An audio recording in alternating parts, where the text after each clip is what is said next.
Welcome everyone to our September Council meeting. Declare the meeting open. Apologies and any applications for leave of absence. One apology from Councillor Taylor. No further apologies, so I'll look around, no further absences, so I'll look around the table. Someone happy to move that apology? Councillor Drews, Councillor Irving. Thank you for that. No discussion. Put that, all those in favour? Against? Carried. Moving on to the minutes of the last ordinary meeting of council held on the 27th of August 2020. Someone happy to confirm those minutes for an accurate record? Councillor Walker, Councillor Sergi, Councillor Walker. I just move recommendation. Any further discussion before we put those minutes? Put that then, all those in favour? Against? Carried. Now, when you want to move this forward, is it disclosure of interest first? Yep. Are there any councillors who have a disclosure of interest that they need to claim prior to us moving forward? Councillor Derrick? Yes, thank you, Mr. Mayor. In the Council Chambers Development Sunset Community, project. No, thank you, Councillor Derrick. You need to move that? No, we accept that, we don't need to move that. Now, the General Manager's asked that we bring forward reports 1 to 3 in his report. So it's been the mayoral election, deputy mayoral election, and review of delegations. So, that being the case, I will vacate the chair and ask the General Manager to assume the role of General Manager, running the meeting is what I'm searching for. And so therefore, I've now vacated the chair. I'll pass to the General Manager to move forward with certainly item 1 at the very least. Thank you, Councillor Quigley. Reason, at this point in time we don't have a mayor and we're going into the mayoral election as required by the Act. As you know, your time has been extended for 12 months, and as part of the mayoral election process, the mayor is elected for 2 years only, and this 5th year that we're going into requires a mayoral election. At this point in time, I have one nominee for mayor. As of close of business yesterday, I've not seen any others. Any councillor are aware that they put a nomination in that I may not have seen. If that's the case, having one nomination for mayor, I will advise that Councillor Quigley has been elected mayor for 12 months up to September 2021. Congratulations.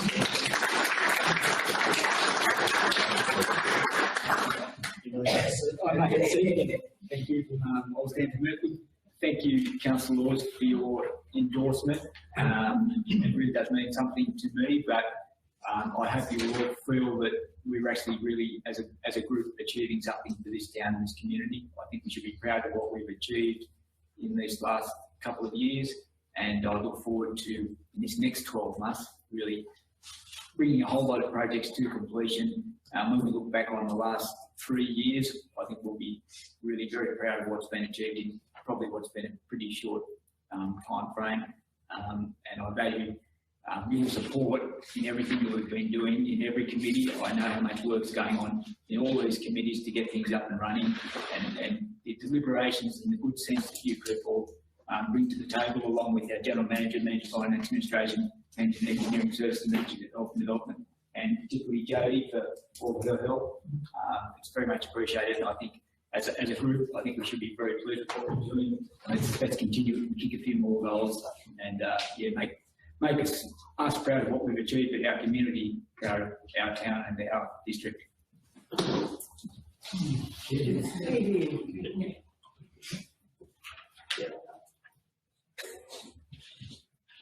Mr. Mayor, we're now moving on to item 2, which is deputy mayoral election, and I'd like to ask for a mover and seconder to the recommendation. Councillor Sergi and Councillor Bruce.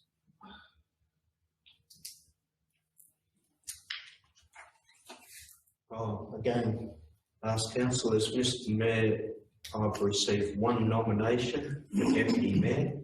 Any councillors placed in a nomination that I may not have seen? No.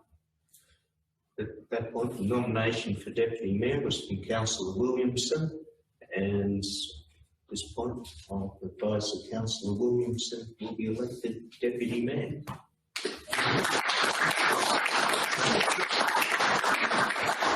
But I'd like to thank everyone as well. I'd like to endorse what our Mayor Williams just talked about the last 3 years and the next 12 months. Management team out the front, and especially Jodie for the work she does in the back end of doing reports. So, look, everyone, next 12 months we've got a lot to do. Thank you. Mr. Mayor, if you permit, item 3, as it relates to both yourself and the Deputy Mayor, I'd like to request a mover and a seconder for the delegations to be issued to the Mayor and the Deputy Mayor.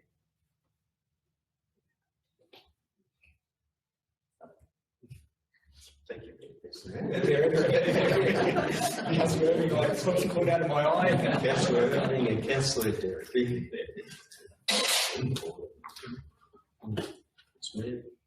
Is there any discussion about delegations? No discussion. I'll put that. Councillors in favour. Carried. Thank you, Mr. Mayor. We'll now return the report to you. Thank you. Council will return to the agenda as we have in front of us. In terms of mayoral minutes, I have no mayoral minutes for this meeting. Moving on to item 6, the report to the committees. And the first of those is the meeting of the Council, the Chamber Sunset Committee, held Wednesday, 9th September. I'm happy to move that. Someone, Councillor Sturdy, perhaps Councillor Walker to second. Yep. Councillor Walker, I think, was first with her hand. Thank you. I might just defer now to the General Manager for just an update. We had some numbers at that Sunset Committee that we're allowing 747,000 still in the budget to complete the council chambers, office renovations, etc. There's been an updated number put on our table this morning, which is certainly different to where we were. It will all make good sense for those who are close to the project as to where it's all gone, but the General Manager might just bring us right up to speed on where we actually are, and then we can understand the recommendation then that we go forward and complete the office, the front office area, and renovate the remainder of the old building and complete the staff area out the back of the new building. So the renovation in our Sunset Committee meeting in terms of the old building was about at the order of 200,000, and the completion of the staff area at the new building with the engineering staff including was of the order of max 250,000. But I'll stand very much updated by the General Manager as we move on to that part. Thank you. Thank you, Mr. Mayor. The figure that you've got, the balance remaining 658,869 is correct as of this morning, but I need to advise there's also additional commitments to go forward, and on that basis, and some of these are accounts that are still to be put into the system, and things such as the internal painting of the council chambers, the purchase of carpet, some of the new windows and things like that. The total at this stage adding in is around about 359,000 to be added to that, or to be taken off that balance, which leaves around about 299,869,000. Let's say 300,000 is still available after including all the costs of doing the back part, air conditioning, plaster work, electrical work, and so on. So those things are still to be added in. So that's where we are sitting here this morning. So there's about, out of the 1.7, there's still 300,000 available once I have those committed costs So councillors might remember that we had an allocation of 300k from the infrastructure reserve fund, and that's where we're sitting at the moment. We're actually within the very good budget that we started with initially. So great credit to the general manager and the project manager, Blake Derrick, for getting us to this stage with this sort of budgetary constraints that have seen a lot of locals employed as well. It's been a well-run, well-budgeted project with, I believe, going to be a fantastic result. Mr. Mayor, just so councillors remember, we will have a walkthrough after the council meeting as well, which will then be prior to going to the pool to have a walkthrough there. Not a swim through.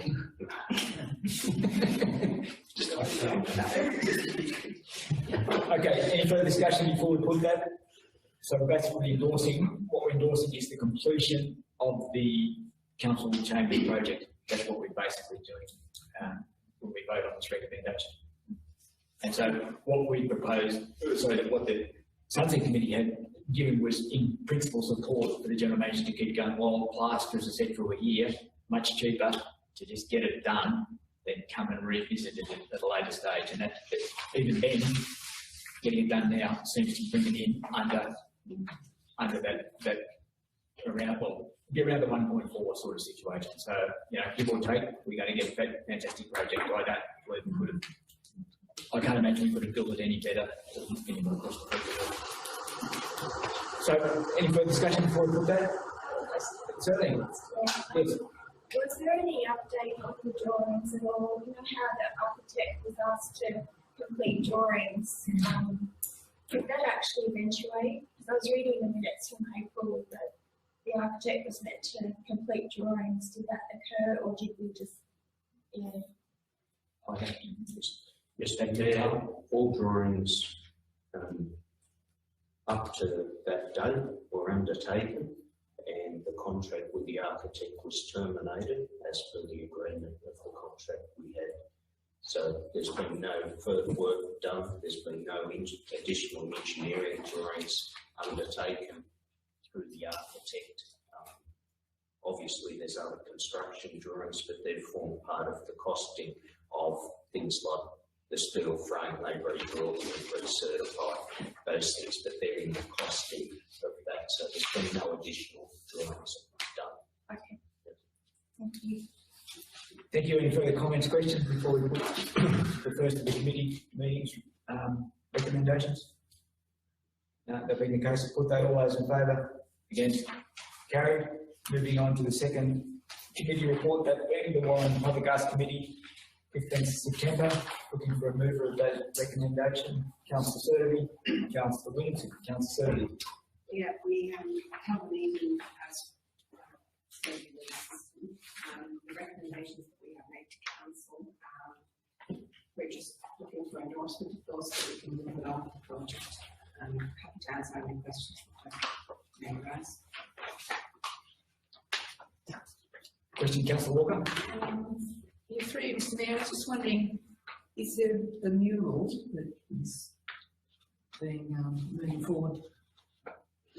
The money, is there a shortfall? We're currently in the process of looking for some extra grant funding, but the money that we currently have in our system at the moment, it's probably enough to maybe even get part of the tower painted, but what we're looking for is to be able to get enough funding into the system, which we've got grant applications out in the system we will have very shortly. It's just, we need to be able to work with the artist, in this case, which would be Mr. Sam Brooks, to get him to allow him to do a concept plan of what the actual mural is going to look like. But after we sat down with the committee and went through all of the, we have 9. We put out 9 pages, we had 5 numbers. So it's not more than we come up with in the package, which really good.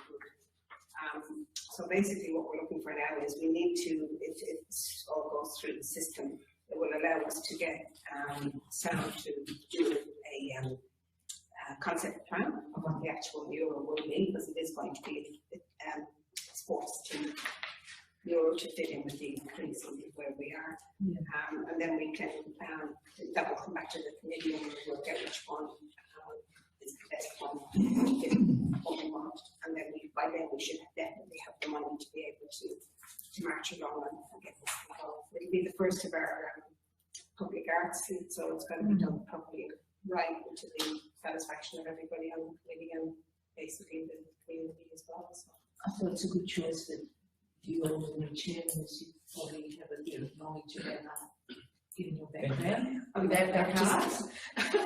I'm not quite an artist, but I'm doing the head painting but also. Yeah, I think we need to come to council Walker rather than just a conversation. Thank you. Sorry, can I just ask one quick, just some more information about the actual artist? Yeah, we have the, I'm happy to send this one around. We can't, to the public at this moment in time, we're not allowed to say what the quotes that were received, but they were quite a huge gap between the lowest and the dearest, probably about 65,000 difference. So, but I'm happy if you're still okay with that. Oh, Yeah, show this is what his work is. So there we are, just put it off. Okay, I think we can probably do this post the meeting. Okay, Yeah, right. I think it's not. I'll just ask a question, I just wanted some information on the actual artist that I can do that. Now, he's quite well known. He's pretty much probably the principal artist that does all of the Canberra street art. So he's got a good reputation and very professional. So, as I said, Thank you. Councillor Williamson? Yeah, it was me. Look, I actually had a phone hook up with this person through the tendering process for about 3/4 of an hour. Jody Bertram himself, very professional, very keen to help us because we've told him we're very raw and this is our first one. And he was really good on the phone. Very professional. If you look at his art, they're all so good. And in the tendering process for the committee, we went through how we do any other tendering process. So you go through how you weight them out of 100%. He come up the best out of all of them with the weighting. So, but it was very close between three of them. So it wasn't a one-horse race. You had some very talented people. If you put them all on the bench in front of you, it's very hard to pick. And everyone who put a tendering were very professional. And that was the best thing about it. Thank you. Thank you. We've got any further comments? Just a quick question on the budget and the reallocation of funding. Yep. Can someone just walk me through, because we're about to vote on the reallocation of $7,500 from the Macquarie River Walkway sculptures, and also Drought Communities Program Round 2. It looks like we're being asked to see if we can shave some money. But can someone just really briefly let me in on what's going on there, because we're about to tick off on reallocation of funds. Councillor Williamson, thank you. Okay, we're all started. Our original budget was $22,250 basically from the drought funding. After having talks to our committee person, Jenny Quigley, her budget was $37,500 basically. She's actually decided to give us $7,500 from her funding. It takes up to $30,000. We don't need a lot more money to fulfil this project, which I'm not allowed to talk about budgets or tenders in this room. So in that money, there's not a lot there. I have gone and seen our project team, and there is some other savings in the in drought funding where we've done projects and they're coming under budget, and we've said we might be able to allocate some money out of there. But in doing that, so there's other grant funding between $5,000 and $60,000, which we're applying for now, because we've got to go through the process properly. So we've got to go back through council here today to ask us to go back and try and chase funding to finish the project off. So hopefully at the end of the day, we'll get all the rest of this funding and we'll be able to finish the project off properly. But like Councillor Cerny, we've had to go in and start ask this because we want to get a concept design and start this process running. Otherwise, we're put behind the 8 ball. These projects were supposed to be finished by the end of December this year because it's grant funding money. We've actually asked for an extension for all this to go through to June next year due to we haven't because of COVID, it's very hard to get people to tender and come in to do projects. As we know, we've got a lot of other projects we're tendering on, so we've asked for an extension. This other funding closes in November this year, so we'll know exactly where we are on these other funding projects by November. And we'll know where we are with the concept design. And also with the tower, you've got a couple of options. You can do the top and do the bottom later. So if you haven't got the funding, so be it. But we want to go forward with the project and get this artist engaged. No, I just asked that the committee use a little bit more less ambiguous language in the resolutions then, because you asked the council to consider authorising. So, you know, we've just considered it, but, you know, I mean, can we be a little bit more black and white with the, you know, with the wording here? Council authorise the redistribution rather than council consider authorising. I mean, it's semantics, but Point taken. Yeah, no, I'll take that on notice, and that's fair enough. I think, Councillor Frew, just for clarification, I think part of the issue was there was some money set aside for community type events, which in the COVID circumstances are unlikely to take place. Is that correct?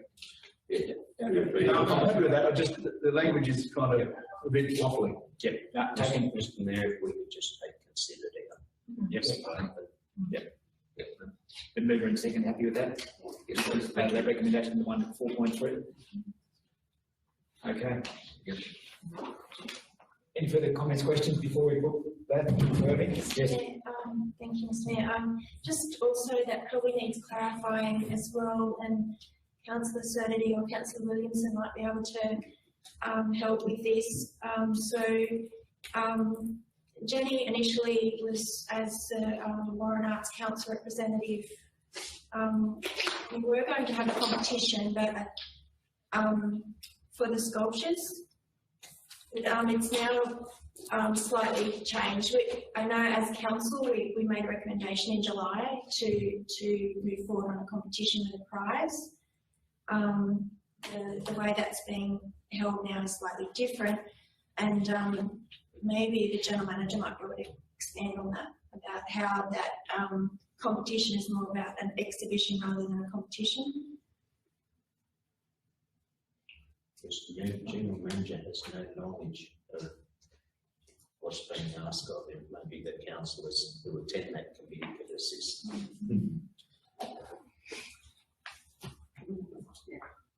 Mr. Mayor? Yes, certainly. Councillor Williamson, thank you. Okay, with drought funding money, there are certain rules you've got to go by to get the money.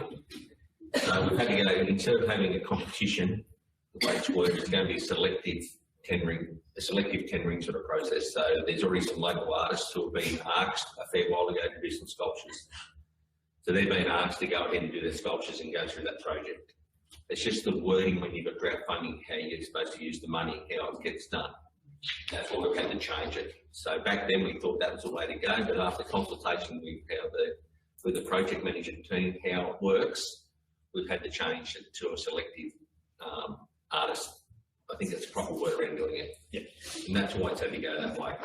And there is certain money there, and there's enough money there to do that, and that's why we've been able to allocate that other money across to the other side. So that's for this year only, but can I just say one other thing about that process down the track? Next year we will have a competition, but it won't be grant funding money. So this one's to show people what you can do. So these, as everyone knows, they're on the walkway. You'll have areas where you have a concrete pad. So these structures are going to be a certain size. They've got to be OH&S safety as well, so they can't have sharp objects, they can't have anything, so someone can jump on top of one and cut whatever they want to cut off on. So it's got to be all done properly. So there's all these little rules which are in there, which Jenny, who is our arts lady, has organised all this. She has all that already organised to go through to the selected artists who they were. And back then, this was all a mental health thing when this started. We've got to go back. It was all mental health for farmers who were on the land, very talented in what they wanted to do. And that was a lot different now, it's a lot busier, but those artists are still very keen to do this project. So that's where it's gone back to, and that's why it's gone that way. Are you happy with that? Yeah, I thought that it was, thank you so much, Councillor Williamson, because, yeah, I think after the wording again, is probably something we needed to clarify. No, it's all. Thank Thank you. you. Thank you. Any further comments, discussions on the Warren Public Arts Committee meeting and the recommendations that come out of that meeting? That being the case, put that, all those in favour? Against? Carried. Moving on to the meeting of the Water Conservation Committee held on 15th September. Councillor, I would ask you also to just speak up so that the microphone picks up whatever you're saying. We don't want to miss the important words that are spoken here. And the other thing is just addressing questions through the Mayor each time, and I'll ask whoever to respond. That's the correct meeting procedure. Thank you. Someone to move those minutes of the Water Conservation Committee meeting. Councillor Williamson. Second. Councillor Higgins. Councillor Williamson. I will just move the recommendation. Thank you, Mr. Mayor. Thank you. Any further comments, questions? Board move forward.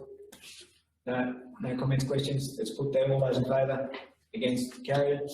Moving on to the minutes of the Planning Committee held Thursday, 15th September. Mover, Councillor Beach. Second. Councillor Higgins. Councillor Beach. Thank you, Mr. Mayor. I've got just speaking on behalf of these. So this recommendation is to carry us through to June next year. We'll start off. We've got about 500,000 of carryover from last year, plus 600 allocated for this year. And so, as of this recommendation, it will leave us a surplus of 197 this time next year. So we're leaving ourselves a little bit of cream in the system. Some of the noteworthy things that we're doing, the street sweeper, which we've hired, we're now looking to purchase one. We're looking to get a 10-tonne hoist in the workshop to assist down there, which is greatly needed. The grader teams, one grader's due, it's got 10,000 hours, so it's up for a trade-in. Also, one of the grader crews, there's a crew cab truck, item 61, that's had its use by dates up, so we're looking to replace that. Also, a self-propelled roller, which we're hiring for at the moment, so we're looking to purchase one of those. Also, in the trucks, we have the truck and hire crane. We're looking to move it on. It's only had about 71 hours of use in the last 12 months, so we're looking to move it on. Also, that road maintenance team, they mostly don't use it, so they're using Plant 58, which has got its old by date. So we're looking to move that on, plus purchase a truck with a smaller hire crane. So also the mowers. So basically, we're just trying to get our get a bit of a plan down there where we're just getting a good line of mowers all together. Something we're just getting a little bit more width, stuff that's more versatile. That Toro down there, it's got 3 wings on it, so it basically does everything now. So we're just looking to get more efficient mowers that can do the race course and the airport. I mean, we had discussions about getting a big wide filler out there, but then you're looking at to upgrade the tractor and all that. But we think where we're heading now, that we've got it pretty well covered. The trucks, at the moment, we have one tipper trucks. We have one dog and trailer, plus we've got one truck that used to be a water truck that's now a tipper truck. So it's got to go, and we're going to purchase another dog and truck and dog. We call them dog and dog. Dog in the back of the truck. So that'll give us two dogs and tippers and trailer. The other thing. So basically, I think that's all pretty well covered there. I think the guys down there are doing a pretty good job. We're getting an old crew back into pretty good shape, I think. So it's taking a bit of time. We had a bit of a look around there. Stay with Rolly. I think it's really worth going down. If you're wondering why we're moving some of those gears, and you think, oh, why we're selling this, you go and have a look and you go, well, yeah, it's a bit of given. So I think we're really on the right track. I think things are getting tidied up nicely down there. Also, the Mount Foster. perfect position for the road committee. I think going forward, I think we can slide past that, but it's an asset down there that's pretty expensive next door to the marshes. EIS, which we're there. I think it's just looking at DA, but we're going to have to look at funding and how we do that going forward. But it is an asset, but it's going to be expensive. It's hard to hold. So, would you like to? It's mainly cost over there. It's a fair cost to get it up and running. You have to put a DA in. There's never been that quality been used since the late 50s. There's never been a DA submitted for it. Back then we didn't have to. These days for any level of equipment or investment licence, and the EPA have a fair sort of a control on us.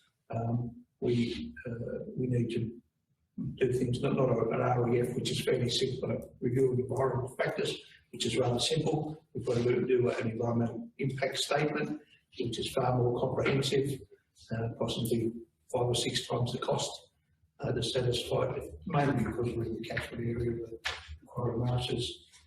During the last 12 months, we've set up a retaining wall around, or levee bank around the quarry to catch all the contaminated runoff from the water. EPA have signed off on that and amended our licence, but we still need to do a fair bit of work to get up and running again. So it'll be a matter for a future budget. I don't think there's any money available at the moment in this budget. We'll be able to do some planning, but we won't be able to do any actual workings until we've got money there for consideration. Thank you. Unless Councillor Brewer or Higgins would like to. Thank you, Councillor Booth. Thank you. Any further questions, comments, Councillor Bruce?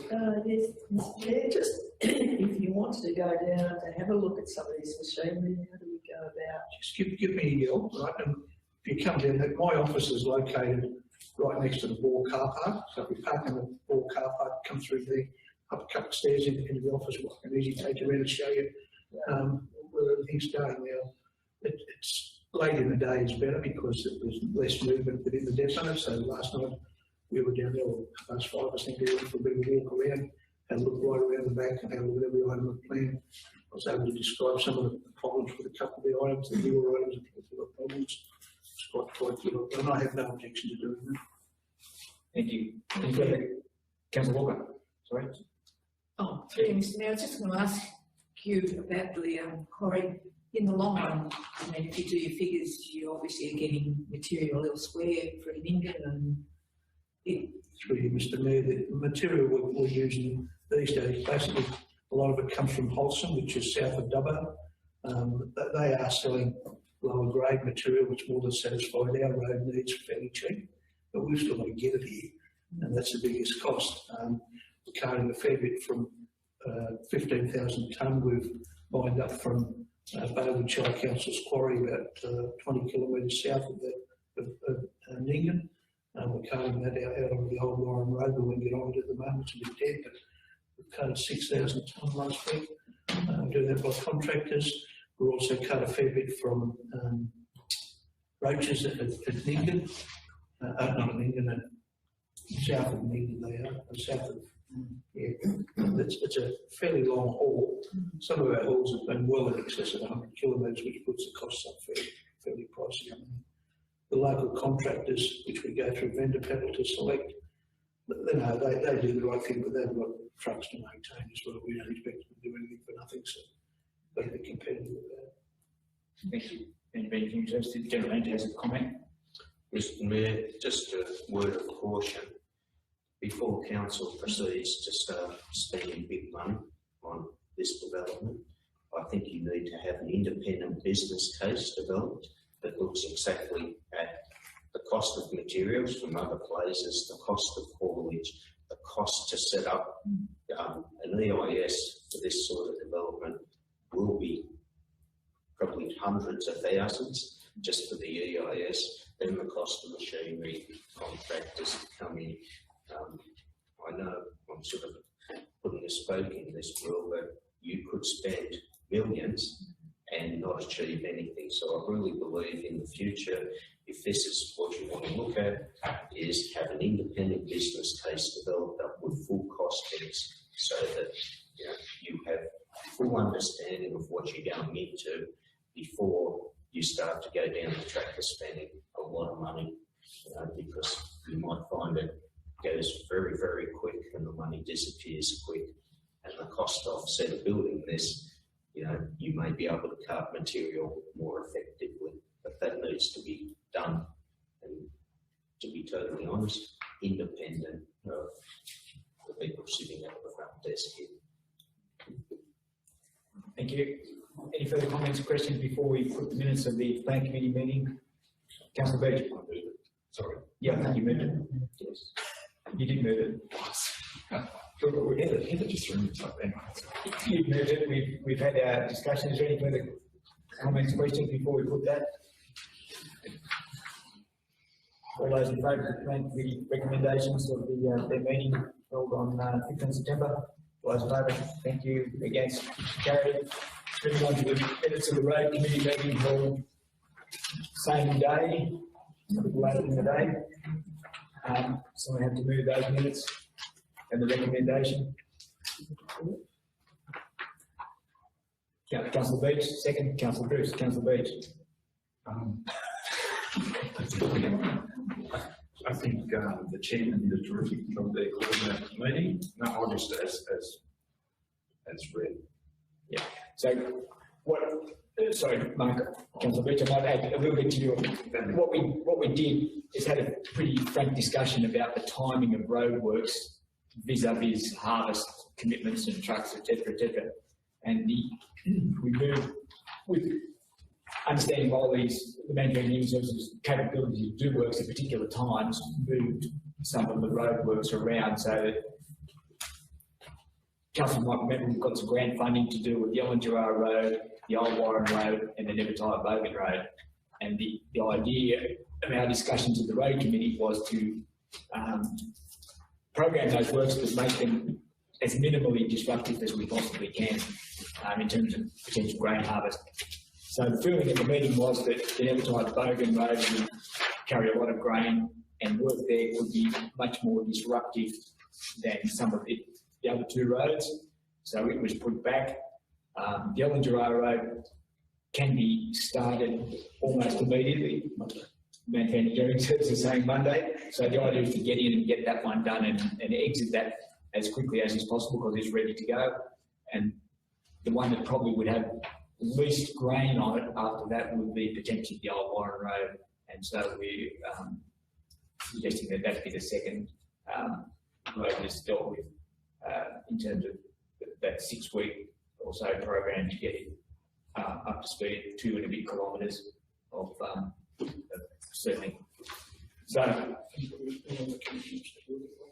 yeah, there is a on the committee at the committee meeting there was a flow chart presented just to show the timing of various roadworks, and that's there. And an amended, that's the original version. Yeah, there was an amended version here, so we can actually. But council's on that road committee very, very aware of the impacts of harvest on and the impacts that our work might do in terms of impact grain haulage. So any comments, questions? Councillor Surford. Just a quick comment if I can, with regard to the Bogan Road. I did have one of the landholders out there who was, and I did bring that with Councillor Bruce, and I can quite understand where everything is coming from, but just in case this raises its head again later down the track, it's good to have it on record. The suggestion was made that because of the fact that we have so many of the big trucks coming down that road, the residents have to get off the road, which roads aren't right enough for them to do it. Would there be a possibility of looking at suggesting that maybe the speed limit on that section of road would come down to 80? Told them that probably wouldn't be a doable thing, but just to get it on record so that in the future down the track we can say, yes, we did look at it. Thank you for bringing it to our attention. I don't know what the ramifications of that are. Yeah, I'd have to defer to no. General Manager not certain. Manager. Sorry, what Manager? Sorry. Yeah. Just a comment to definitely change a speed limit on any road. I do not have, or anyone in council does not have delegated authority to Transport New South Wales. However, to undercut that, I could put it as long as I've got the sign on it, roadworks ahead underneath, so I do have that level of delegation to do that. I can easily throw that comment up into the next roads committee meeting, which will possibly be in about 4 weeks' time. We can consider it and look at it there and probably a more equitable way. At least, as Councillor Turkey said, it's on the agenda. Let's have a look at it and we'll go from there. The other thing I'd say about the roads committee, we have the councillors on that road committee will undertake a roads tour, and we envisage spending a day doing that on Wednesday. I think it's Wednesday, the 7th of October.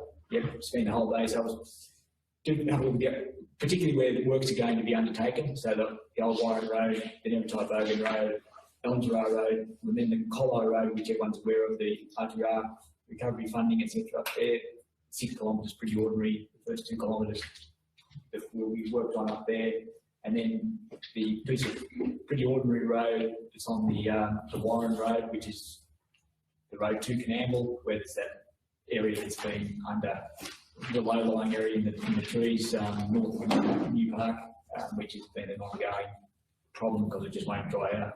So councillors will on the committee, we'll do that road tour. I think we're also going to, you might remember in the assessment program that we did with Paul in the workshop, we're going to probably score the roads and see how we go in terms of assessing their condition and see how that lines up with what those who are more professional in that area think. So it'll be an interesting exercise, but I think valuable, and we can then as a roads committee come back to council and probably inform you a bit better as to how and why things are happening, and the challenges that are in front of the roads crews in getting roads up to speed. Okay, anything else, Councillor Walker? Thanks, Mayor. I'm just a little bit concerned about the recommendation, that I had troubles actually understanding it, the wording of it. It's quite sort of long-winded, and just think it could be tidied up a little bit, that's all. And it doesn't make sense. Right. Point taken. Okay, so can I borrow this? Right. You can correct me when I get it correct. Yeah, I'm just talking about, I think, what we talking about the timing of. It's the recommendation, the wording. Okay. Point 1. Yeah, so the roads program. I think it could be simplified, that's all, to make sense. Yeah, okay. I might be being a bit pedantic, but when I read it, I'm a little bit confused. Yeah, right. Just so that, just to understand, the 3 lots of road programs that we're talking about there are Elmsra Road, that the funding that we received to do local roads. Yep, you got that? It's not it's just the wording of what they're trying to say. Okay. Yep. Needs to be simplified. That's all. I think if you leave it, it makes. Okay, we can reword it with the same intent. So what'll happen, the Elmsra Road will be done first, then the Old Warren Road construction, and then the Nevertide Bogan Road. That's they were 3 lots of works that were programmed. We just swapped the order around. I realise that. Right. That doesn't really important. In point form, we could tie it up and yep, and maybe a date potentially beginning on if you like Elmsra will start now. Old Warren mid-November potentially, and then Nevertide Bogan probably not till February. Okay, thank you. Yeah, but is that clarified? We can. That would be great. Thank you.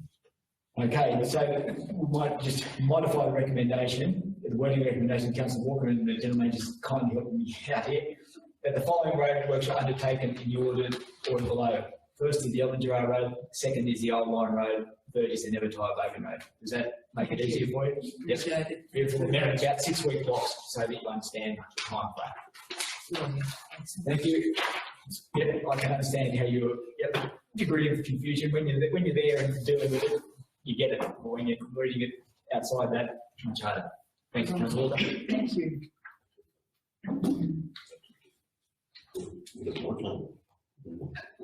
Okay.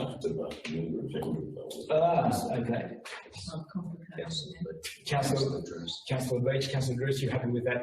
Yes. Thank you. Thank you. You happy with that?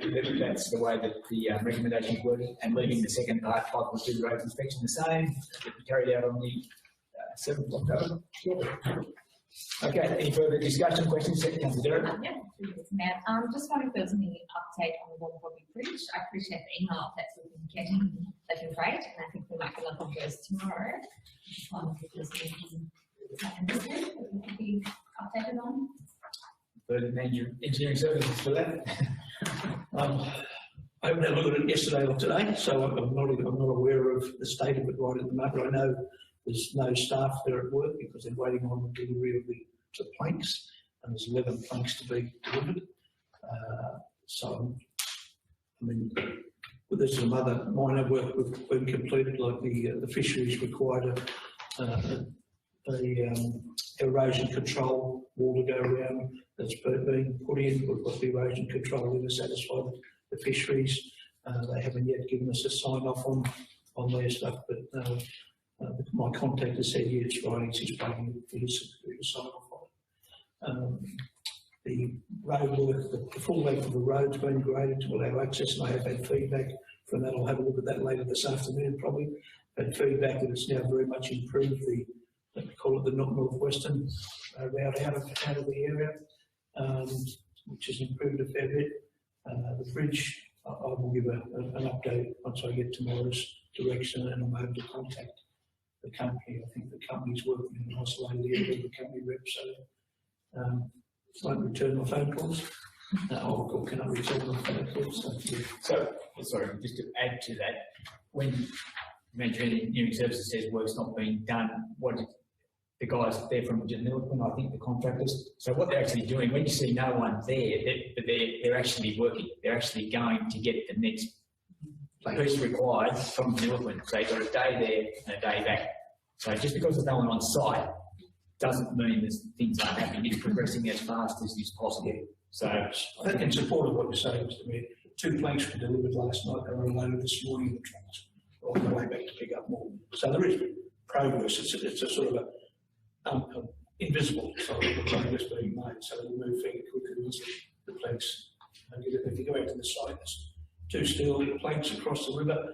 Believe it or not, that's to walk the excavator across when they're putting, help control the direction of the planks when they're putting in place. So it's, you know, ready to rock and roll as soon as we get the planks here. So. Thank you. Yeah, Question through you, Mayor. Has this recent rain, it hasn't affected the works? It has a little bit, Mr. Mayor, through you. Last Friday, the water was as low as hell. We have got rock material there putting into the sidetrack to build it up. Come Monday morning, we've got an extra metre of water over in our hole, so it comes about halfway on the door. So it's a little bit deep to work in and work the roller in. We want to put the rock in, we have to go out there. The roller's then ready to build it into place. It's unworkable at the moment.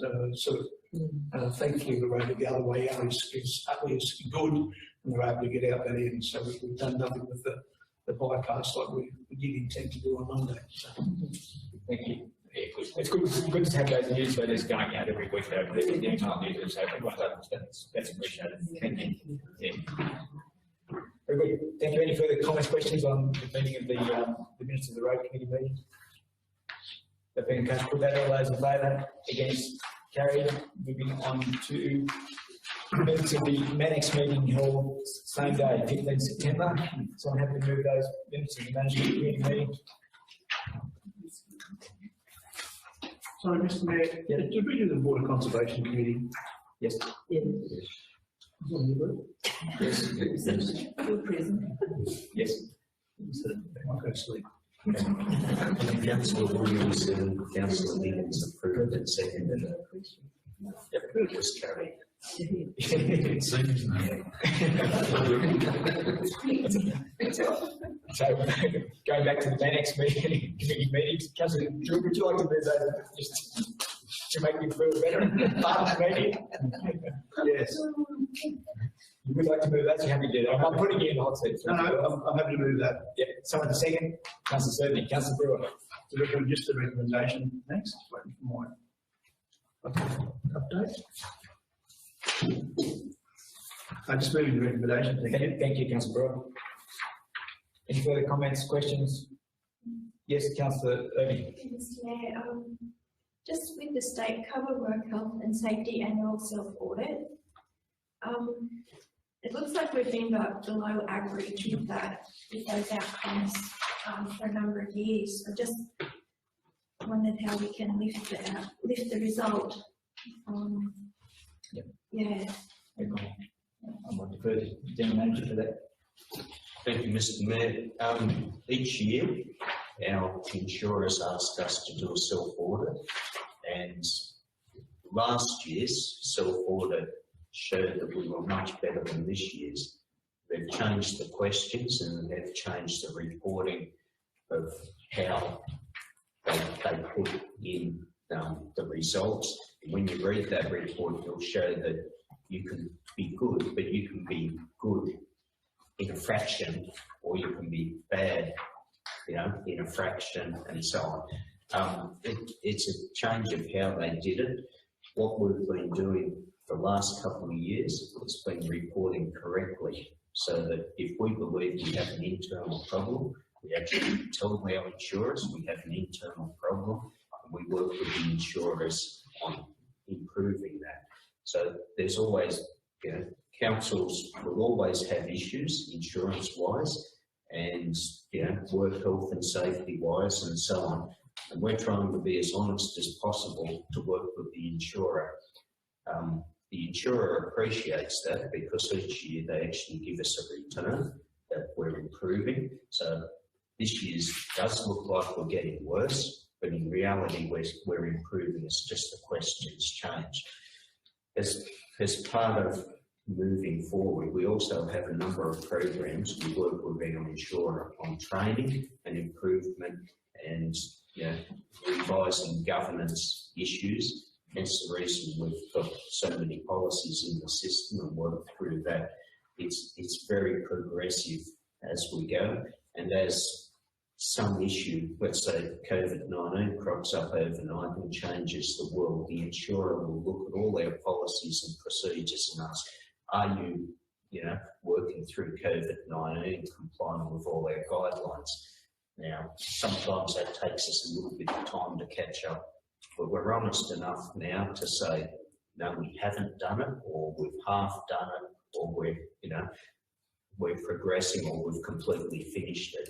So, it's a different way of answering the questions, and because it's self-assessment, we could answer them and come up with all green boxes. But my opinion is you cannot improve unless you're honest to yourself and you move through that process. So, with the change of questions and the way it's reported, if you went back to last year's, you'll see that last year's looks much better than this year's. But in comparison, we're sitting where everyone else is in local government. But we can make it look really good if we just lied. But that's not the intention of improvement, is it? So what we've been compared with, though, is other councils doing their own self-audit. Yes, that's correct. So take it with a grain of salt on where other councils may see themselves, I think is. And the other thing I think is gratifying is when you look at the first bit, the amount of the policies, etc., that were up to speed. I think that's a big tick, and I think that was an area where we had been guilty of not being up to speed before. And that's you start there, and then the rest of it will I believe, with work, flow through. Yes. So yeah, exactly. Something that has to be addressed and continually addressed. That's just the nature of where we are with that. Like different general manager, I think it is really important to be honest about where we are, and then we can effectively move forward. I suppose the other comment is we're not Dubbo. We do not have 20 people sitting there running our insurance. At best, we probably have 0.5 of the staff members spread across all the sections of council that input in. As a small councils, we will always be chasing those sorts of things, but whatever the insurers are looking favourably at us and returning some money, from our investment in insurance and things like that, we're not doing too bad. Thank you. Any further, Councillor Walker? Through you, Mr Mayor, I think it's probably maybe a question for the General Manager. It's been noted a few times that bids being used when they're not on call. I was just wondering if there's been any development on that issue. Mr Mayor, it comes up occasionally that it gets raised with us, and we do address the use of council vehicles. We have a number of staff that are regularly on call, and when they're on call, they can take the vehicles home. Sometimes staff misinterpret when they can take things home, and we do follow it up and, make sure they understand what the policies and processes are, but they're just little things that occur. Again, internally, we're identifying these things, trying to address them, and we do report them in our minutes so that, it is visible that these things occur, because I'm sure councillors ask questions. Why does that person have you sitting at home on a Saturday? Could be because they're on call or someone's on leave and that person's been elevated to on call while that person's on leave and so on. But we do track these people. But some vehicles are part of an employee's package, so I think that's, it's a grey area. You need to understand what, and outside needs to understand what is part of a person's remuneration package. So, sorry, mate. You're correct, Mr Mayor, that some of our positions to attract staff do come with vehicles, and they do pay lease fees on those vehicles because the taxation office says they must. Plus, it's a recovery of costs such as fuel and oil and service and registration. So those things are reviewed. But then generally not publicised who has those vehicles as part of their salary package, because that's an operational area. But if councillors have any concern, please ask and we'll advise accordingly. Thanks, Councillor Walker. Any further comments, questions before we move to the next meeting minutes? All those in favour? Against? Carried. Moving on to Showground Racecourse Committee Chairman's report there. I think councillors have had a chance to read the chairman of that committee, his page there that outlines some issues regarding the Ron McCallum Pavilion at the Showground Racecourse Complex. Everyone's had a chance to read that. Councillor Best, do you have a recommendation that we might be able to then move forward? I understand since then you've had some meetings, and if we can find a way forward here, this would be good. Thank you. Thanks, Ben. As you're well aware, the Show Society received a grant of $160,000, which was fantastic. I guess at the end of the day, the worst case scenario is that they'll have new flooring and a renovated shed, and the best case scenario is they'll have a completely new shed and flooring. I guess the 160 is going to leave them short. They're going to need access to the monies that are available there. And I think I'd like to move a recommendation, Mr Mayor, before we release any of those monies, that the Show Society submit a report to the Racecourse Showground Committee to provide detailed advice as to the demolition/renovation of the McCallum Pavilion and the construction of a new /renovated pavilion, including one, cost of the demolition or renovation, disconnection of electricity and other services. Two, the full cost of the new /renovated pavilion, provide quotations for the work to be undertaken, a plan for the proposed building, and including the inclusions of concrete slab, drainage, electricity and other services. The budget that committee has and any additional cost above the budget and the justification for future funding. Also, we would like to view the minutes of the meeting of the P&A Society that indicate endorsement of this proposal. Councillor Bush? Yeah. You move it. That's moving. I'll move the recommendation, yes. Secondary is Councillor Drew.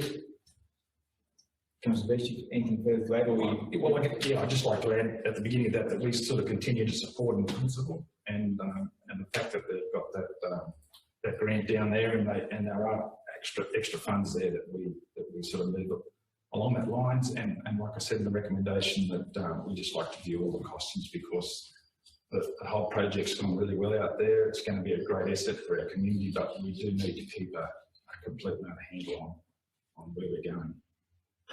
So we've kept everything pretty well to budget so far, and we've still got some things to finish off down there, and we'd like to do those to the best ability we can. Thank you. Thank you, Councillor. Councillor Derek? Thank you, Mr. Mayor. Just for clarification, so if the building is to be, the existing building is to be demolished to build a new building, demolition is managed by a tender process.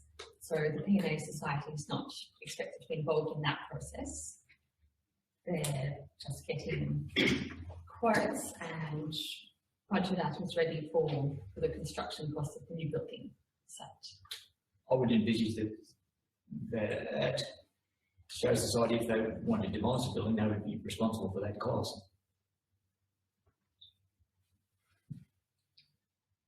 Yeah.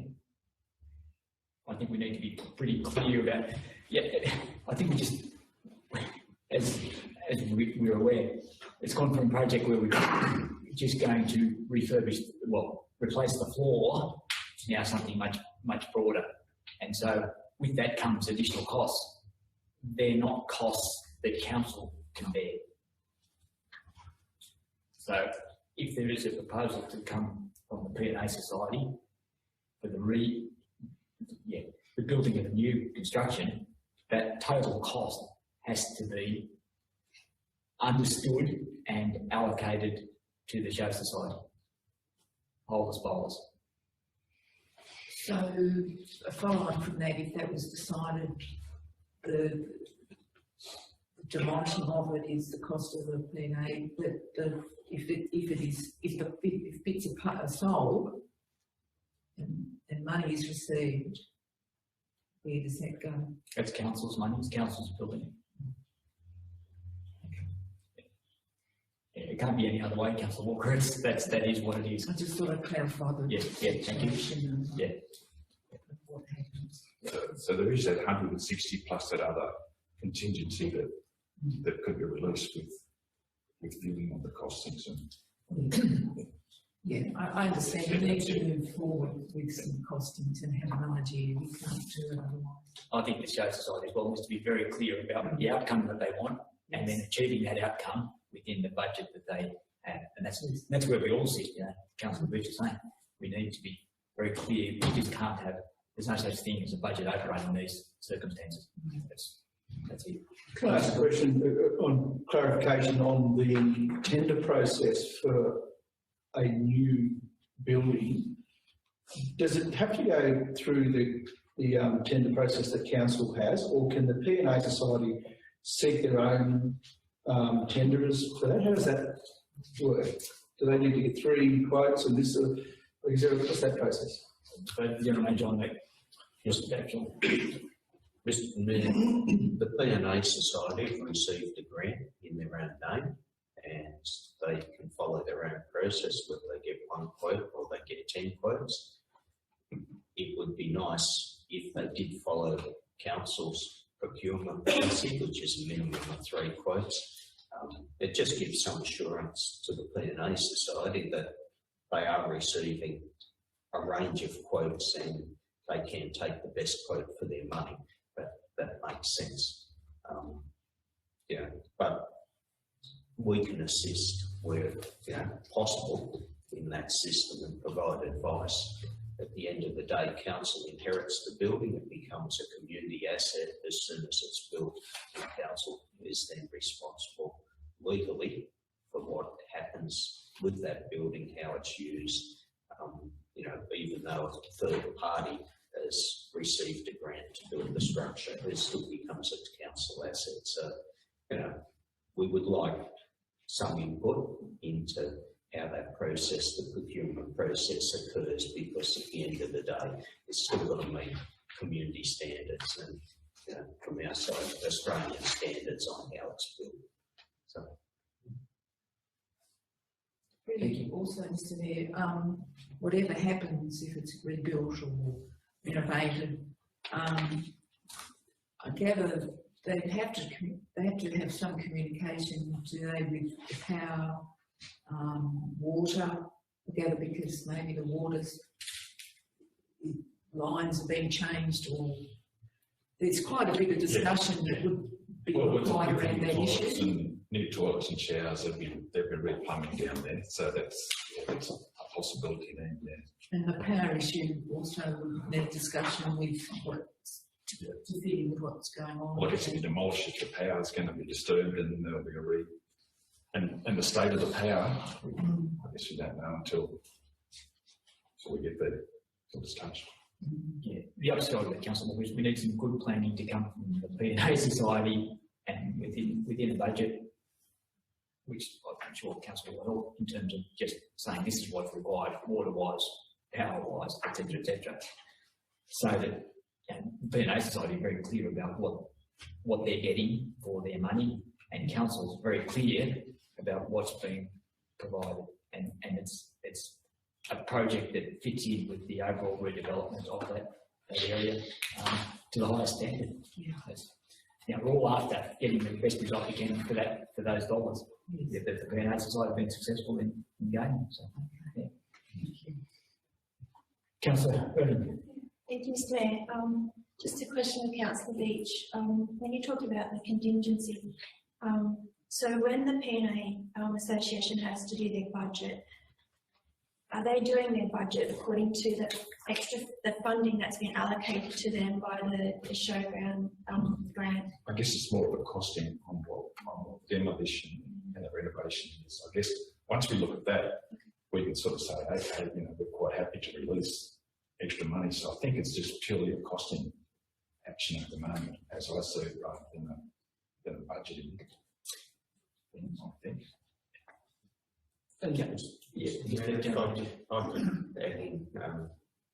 Councillor Irvin is right. There needs to be some contingency added, as with any project. If the shed price, the building price comes in, and it doesn't matter whether it's renovated or a whole new build, if you're given a price by a contractor, you still need to have contingency, because the contractor may find something that is unknown. So, you know, they might find that they've got to do more work to put in the concrete slab, or the soil type they've estimated that's there is incorrect. So therefore, there's additional costs in fixing that up, or as indicated, the electricity may need throwing totally away and putting back in. There's a lot of unknown costs, so every project carries a contingency within it, and it doesn't matter whether it's a road or bridge project or a building project or an IT project. We always carry contingency, and builders do it themselves in their quoting. They carry a level of contingency. They've added that little bit for the unknown that they've got to absorb, and when the costs are being developed for all this work, there should be a level of contingency, and minimum is 10%. Council, we work on 20% flat out contingency, and most times we will put in that 20% contingency just through the unknowns, such as, you know, every time we touch something around here, it falls to bits on us lately. So that's where our 20% contingency goes. So. And also the GST that they are unable to. It's not a council project because the grant's under independent group, so they've got to comply with all the requirements. So yes, payment of GST is required, and I'm not sure the P&A Society can claim back GST under their, you know, structure. But also any approvals. There's no exemptions for approvals the approval process, which council has. And I'm sure the grant indicates they've got to show approvals as well for those things. Any further comments, questions? Councillor Beach had a recommendation and we had a moving that and seconder. So can I just be clear, sorry, one more time for Councillor Beach. So we're asking the PNA Society to provide information on a full rebuild, knockdown rebuild, and A renovation. renovation of the existing building, pricing and scope and the rest of that. Just to councillor. And endorsed by the PNA committee. Endorsed by the Showground Racecourse Committee. Right. And it goes to the committee which is at the race, the Showground Racecourse Committee. It goes in that committee because they're the ones who They oversee. the whole project. And at the end of the day, they report back to council as well, so. There's a whole line of communication, because council then has to report to where the money's come from also, don't you? On the end of the day, the external funding, the original grant funding, yes, needs to be allocated appropriately. I'm just going to ask the general manager to speak to Gary's point earlier when we had a discussion regarding the Thank you, Mr. Mayor. Look, in the pricing, Councillor Beach's motion raises two areas, and so does the letter from the PNA Society President, in that it's either rebuild, upgrade, or renovate. Now, the PNA Society needs to determine which one they're going to do. The question should be, if you're going to rebuild, they should focus on the cost of rebuilding and what that will cost. If they're going to upgrade or renovate, then the focus should be there. So they should only be providing the option that the PNA Society wants back through the committee process, rather than ask them to try and price two different options that may be beyond, the association's ability to get all that detail together. So if they make a decision that they're going to rebuild, that's what the recommendation of the society is. They go down that path and cost it. If they determine they're going to renovate, that they only go down that path rather than ask Okay. for two or three different lots. Okay, so or renovate or rebuild. Yes, so then the society can determine themselves which direction they're going and will only provide back that information. Currently it's worded that they're going to provide us all the options. I guess the idea was that if they couldn't afford to rebuild, they renovate. So I guess that's what is best intent. Understand. I just think it should be the society that makes that determination and provides the correct information, rather than, we come back and someone might just say, but the resolution the council says, and you haven't provided us the alternative. I think it should be their decision which way they're going, and then provide that decision, the information for that. Okay. Yeah, the neighbour way always got, if they go down, the PNA side to go down the track of rebuild, and suddenly you say, wow, this is way outside our budgetary constraints, then they have the option to just say, no, can that, come back with that. Yeah. So you have to change them. So how do you want that? So you want that It would just be need or okay, yeah. Okay. Happy with that. Happy with that, Councillor Beach, Councillor Drews, you happy? Yeah. Any further comments or questions before we put that? One more. Yes, sir. Thank you, Mr. Mayor. Just to be clear, the PNA Association still have the allocation from the other grant. Yes, that's there, and I guess if they show they need that, I guess we'll go down that track. I think that's. One final question for the General Manager, if you don't mind, Mr Mayor. Can the council act as a third party to move and or demolish that shed? And it's hard to answer this, but at market rates, would it be reasonable for the P&A Society to approach council for assistance in that and get a price on council doing it? Is there any use in that? I'm just trying to work out whether we can actually help them out a little bit by being more reasonable than someone else might be for the pricing. Mr Mayor, we would put that out to quotation as well, the demolition. We do not demolish any of our own buildings because of the risk of asbestos and other things. So we get approved demolition companies in. They're not cheap. If we're, for instance, if council determined the building could be removed and reused, then that would be something to talk about, because obviously the structure's in good condition and could be moved to somewhere else for reuse. But again, we would contract someone to do that. That might mean that if council's going to remove it in our project costings, let's say we're moving it to Carter Oval as a shade structure or whatever, the Carter Oval costings would be to demolish that building, relocate it, reinstall it, reclad whatever we had to do. So that would be absorbed in that costing for us. Mm-hmm. So there would be no cost back into the showground, if that's possible. I'm not going to say it's possible. Please don't take my words that that's going to happen, because that's a decision of council.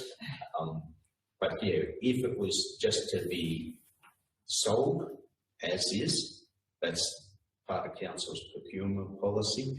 And Councillor Brewer, you bought the building, you had to demolish it within a certain time and take it away. There is probably zero cost. There probably is a small cost because no one does nothing for nothing these days.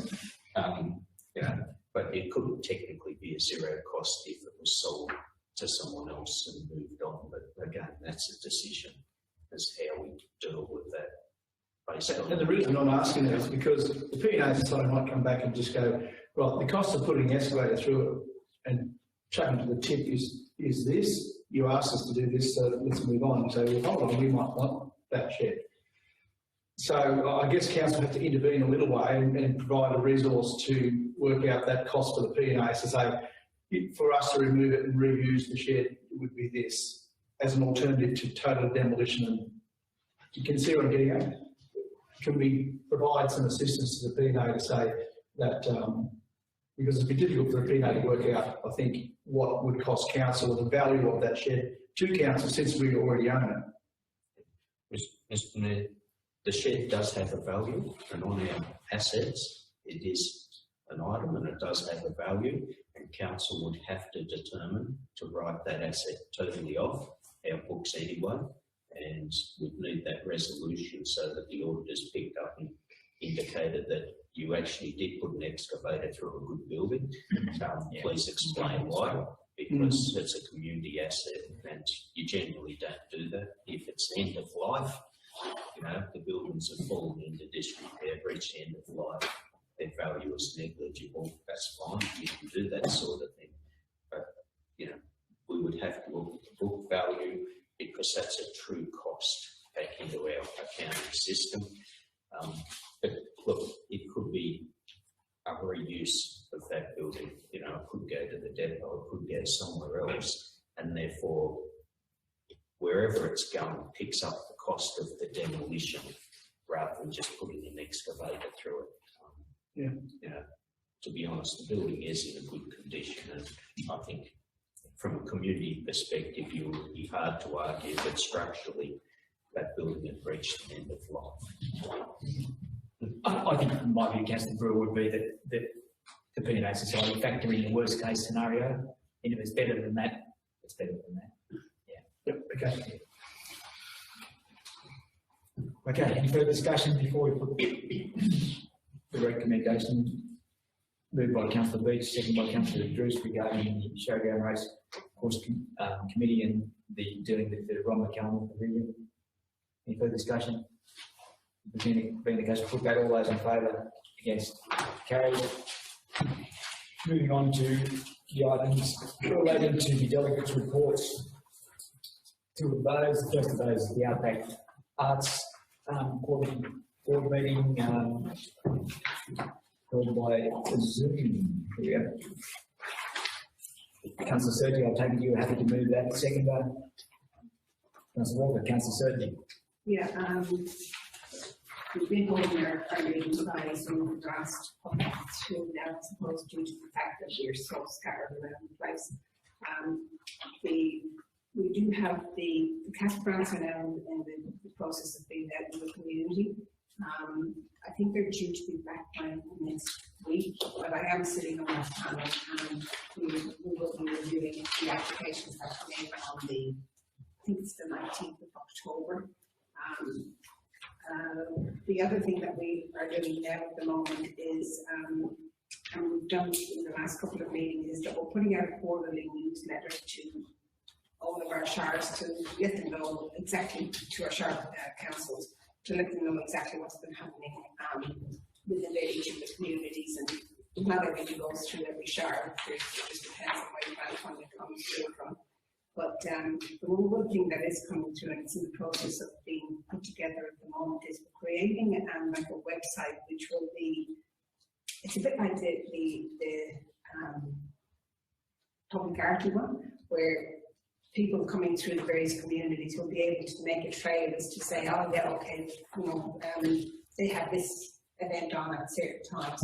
So it links, and because we cover 7 shires, it actually links us all together. So a lot of the grey nomads do get out there and they do the tracks around. So we're just trying to make sure that is often available for people who are on the road to be able to go and take advantage of whatever we can manage to give at the time. We're still trying to find various projects that we can do as a group, but we are, like everybody else, limited to the numbers that we can put out. But we have been a little bit inventive in that we've been able to run some stuff through Zoom meetings or Skype meetings or whatever, where they're sort of not like hands-on workshops, but they're workshops with information, which has proved to be very successful.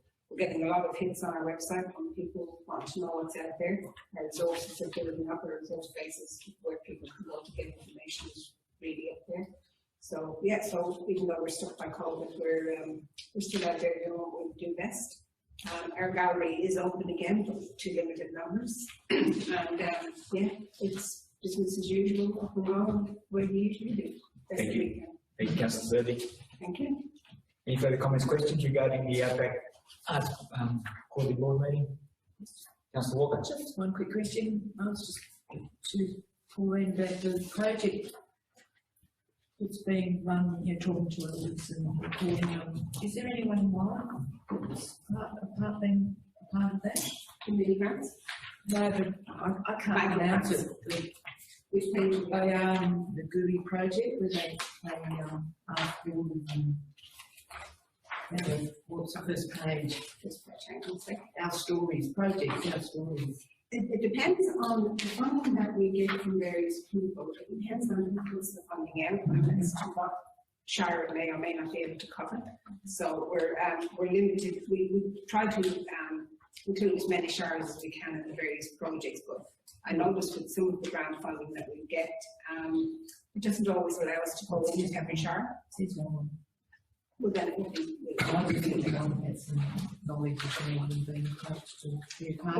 depends on, I'm just trying to find which one for you. Is it the 2 little projects that they were in there?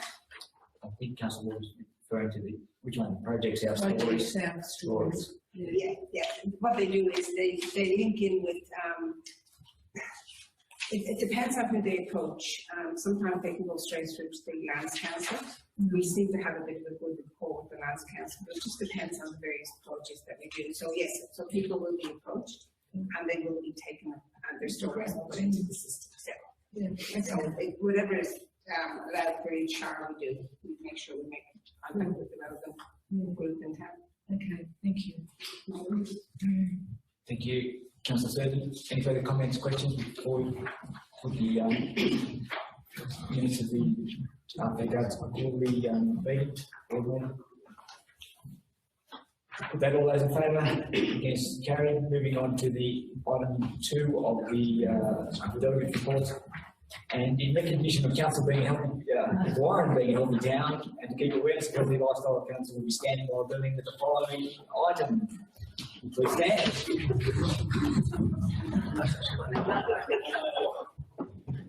Now I'm going to ask for a mover recommendation and second mover, councillor Sturdy, happy to move that. Second, councillor Irving, councillor Sturdy.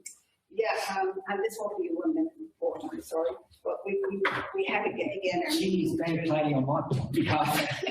Sorry, councillor Sturdy. We have had our meeting via, this was with Zoom, it's called Microsoft something or other, and we went to the library to do it, and Councillor Erling and myself. We found it to be very, considering we just had to do little teething problems as to how to get in and get the thing actually working, it was all good when it actually came up. So there's a whole pile of stuff listed in there which are the more relevant points that came out of that meeting. The one thing that we did find, well, the people that were approached to do it did find a bit sort of, oh, a better word, insulting was the government had set out to try and get the libraries to do when they have the Census. The census, that's it. And they were offering $50 per library. So they pretty much told them in a polite way what they could do for $50. Because it would have cost them, you know, $30,000 or something or more to be able to do that, to do what they wanted them to do. And as a general rule, the library probably helps people with censuses anyway. So it wasn't going to be worth too while to put these staff on over after hours and stuff to be able to do it. The other really good bit of news that came out was we do the simultaneous story time every year, and this year the book is called to do with space, and it's in conjunction with all of Australia plus the New Zealand committee. And what they've done is they're now going to be working with the space station, and the book was actually going to be read by one of the members who are on the space station at the time. For that to happen, the book, it's a really good inventive things to happen, I think. But what it actually works out at is for that to happen, the book has to be specially printed. It has to have special ink. It has to have the barcodes all have to be done. It's all to do with when you get up to space, you don't want to set a fire off in the space station. And sometimes when these things go over there, they do have an adverse effect on the atmosphere that's up in there. So that would be a really good project. It's going to cost about $30 for it to happen. But yeah, so they give me some space. Book will be actually read from space. So it goes to show you COVID, even though it's happening, libraries are still out there, literally. So Out there. Thank you, councillor Sturdy. so unless anybody's got Unintended. I think it's all in there. Thank you. Thank you. Further comments, questions? The report regarding the library meetings? No, councillor Irving? No. That being the case, we'll put that. All those in favour? Against? Carried. Thank you. Please have a seat, unless you want to do another item. I kept you up.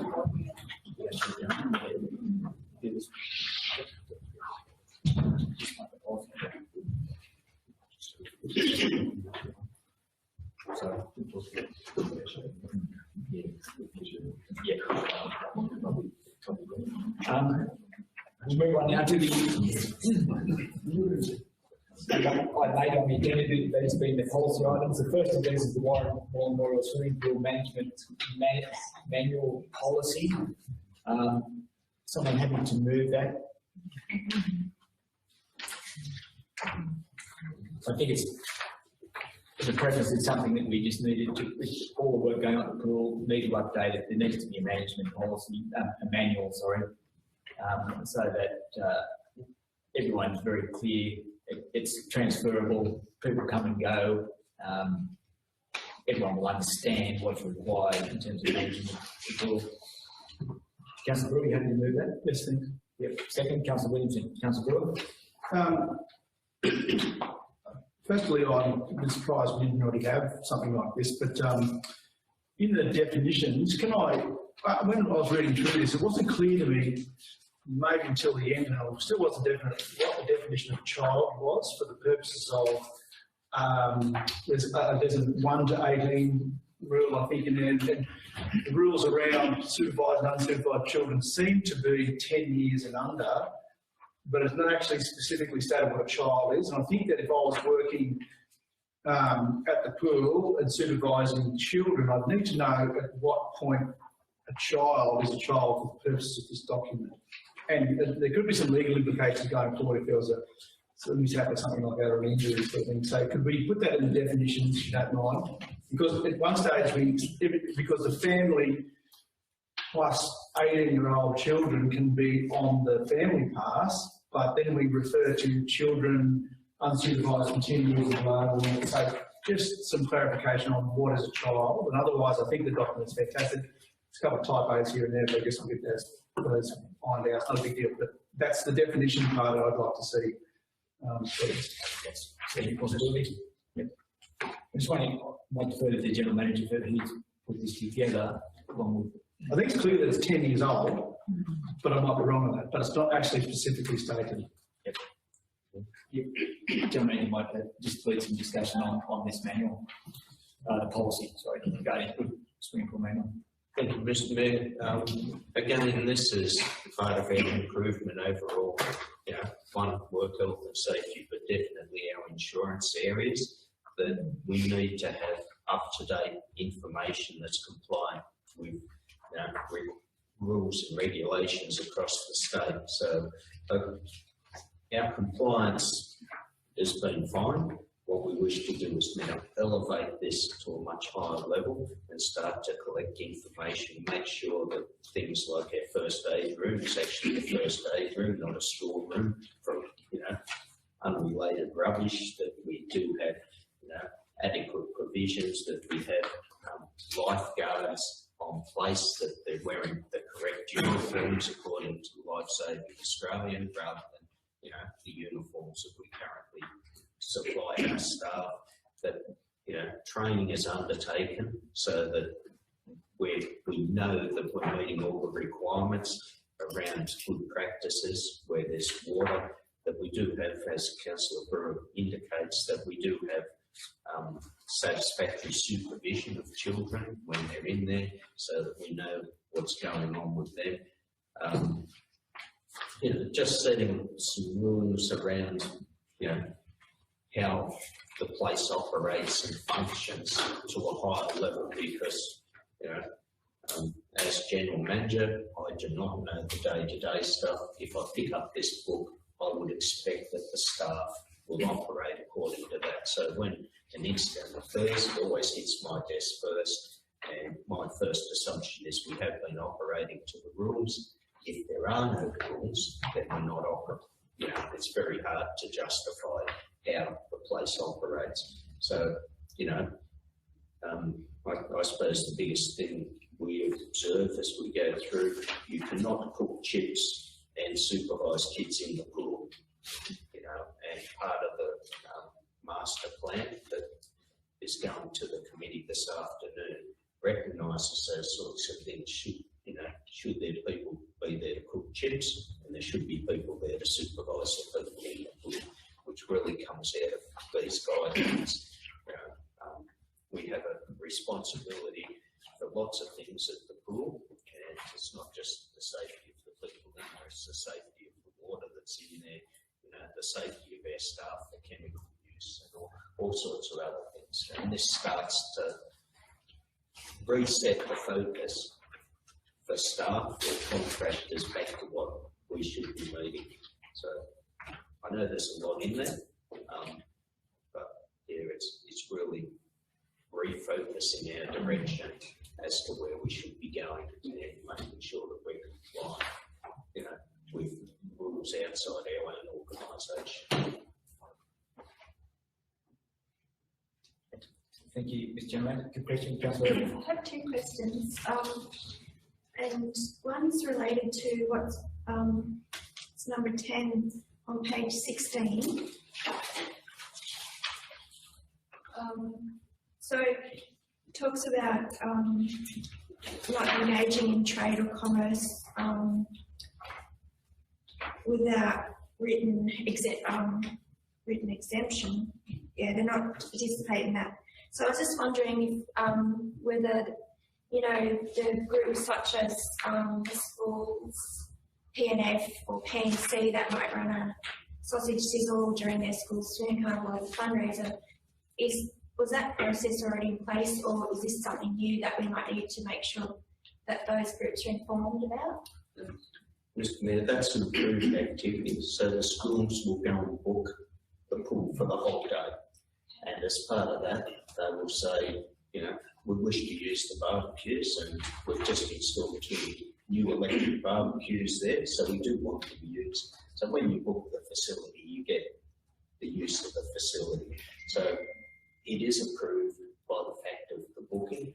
What it is, councillor, you might decide that you want to run a commercial aqua aerobics business, and you tell everyone to turn up at the pool, and you all get in the pool, and they're paying you, but we don't know.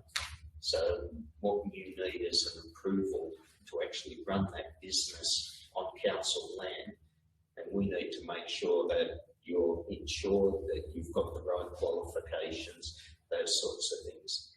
Or, you know, there might be someone turn up, as it says, take photographic material.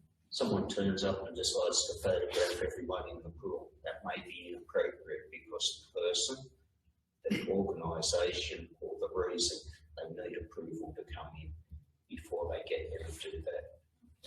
You know, they're just protections that are in there, one for the people using the pool, but also for the organisation. Mr. Mayor, I have a second question. Is just, it was good to read about how there will be external and in-house professional development for the employees. So just, I guess, in regards to managing food, just, yeah, hoping that the employees potentially that are already there will have the opportunity, I guess, if they're not already trained, to do that training. Is that what that infers by reading that? Mr Mayor, it all depends.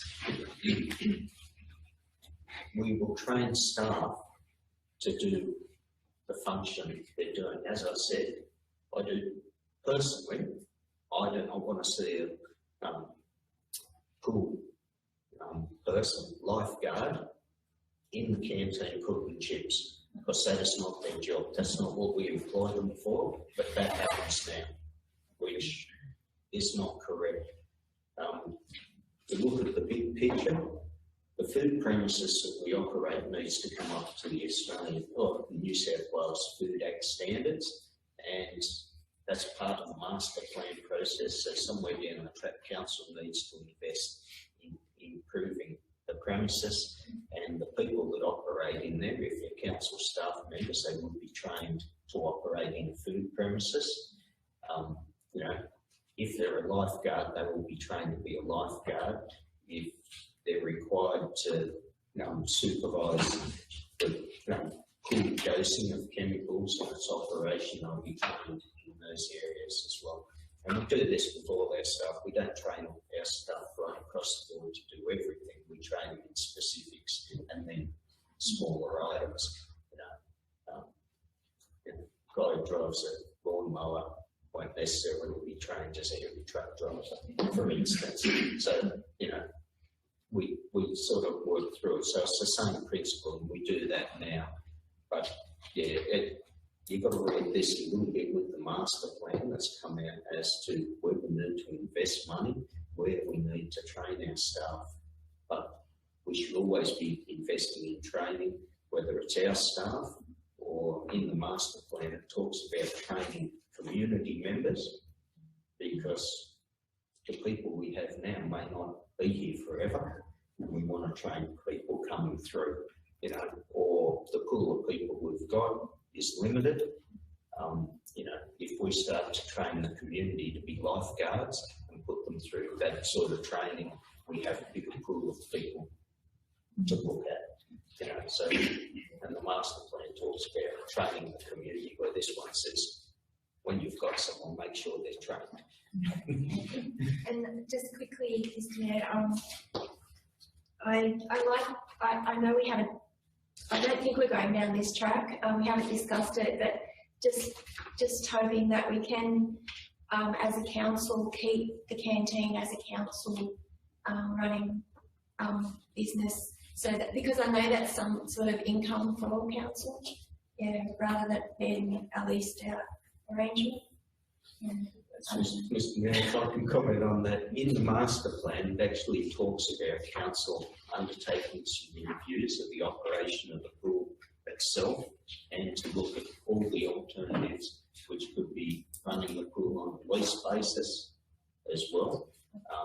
But that's up to council to look at that. That's part of the master plan. The reason you put it out on public display. Yes, I'm sure Darren would agree that there's probably more money comes through the canteen than through the pool gate. Then it has advantages that way. But overall, it's how the whole facility is run, and whether you staff the canteen with contractors, or you have your own staff in, or how you manage the pool should be reviewed totally, because we're investing a fair bit of money over the time in it, and you want the best return for the community. Thank you. Yeah, so Councillor, that'll come up to the forefront in the pool master plan that we'll consider at this water facilities meeting later today. Yeah. Just, Jeremy, how do you want to deal with the Swinburne master plan, getting that on public exhibition, in that it will go to the Sport Facilities Committee meeting this afternoon? We would prefer to get that to the public domain earlier. Do we need a resolution to do that, separate to this adopting of this policy, or what is it work? You've brought it up as a matter of urgency. I'm not sure if all councillors have read or looked at the master plan from the minutes that have gone out, but it's really it's a document that's out for public comment. And it will come back to council. That's the big thing. That whatever those public comments are, and I guess most comments will be made by the staff and the amateur swimming club, based on that plan, and all those have been included at this stage. They're comments that have been collected over time to build the master plan. So, but I think you do it with it as a matter of urgency. Just a question. The policy's here and it's terrific, but who implements it and carries it forward? Mr. Chair, it's the General Manager's role to make sure all policies are implemented and that staff follow the policies the council's approved.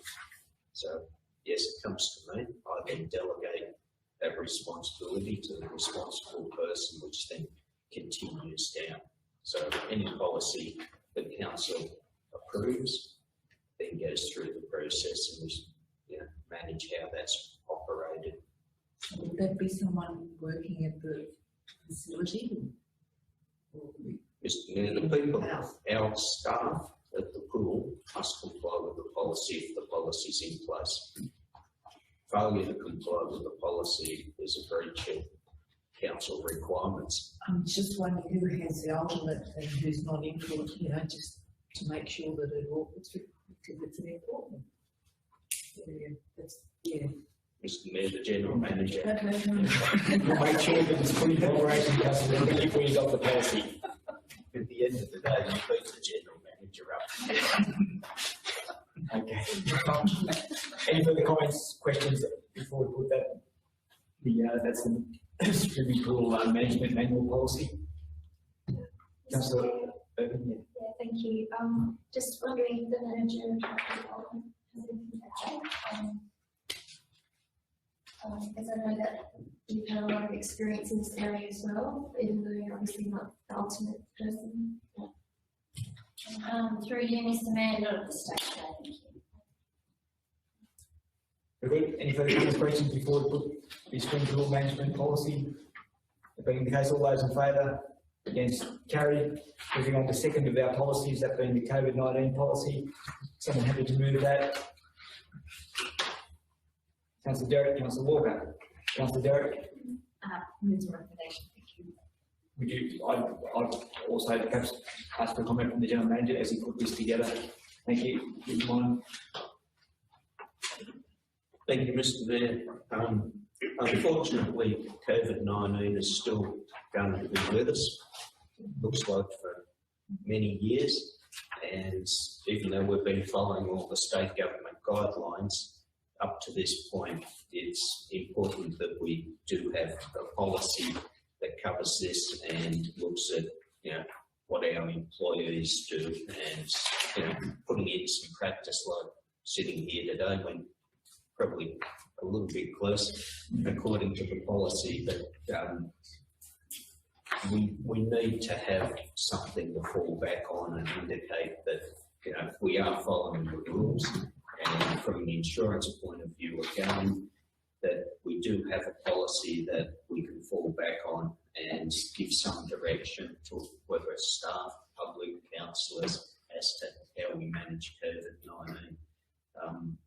Yesterday, to try and keep in front, as part of what would be in this policy, we're writing requirements for the pool again, as for the operation through summer and social distancing. Now, I know that's going to cause a few issues with pool users, that people will be challenged to say, look, you need to get further away from each other and those sorts of things.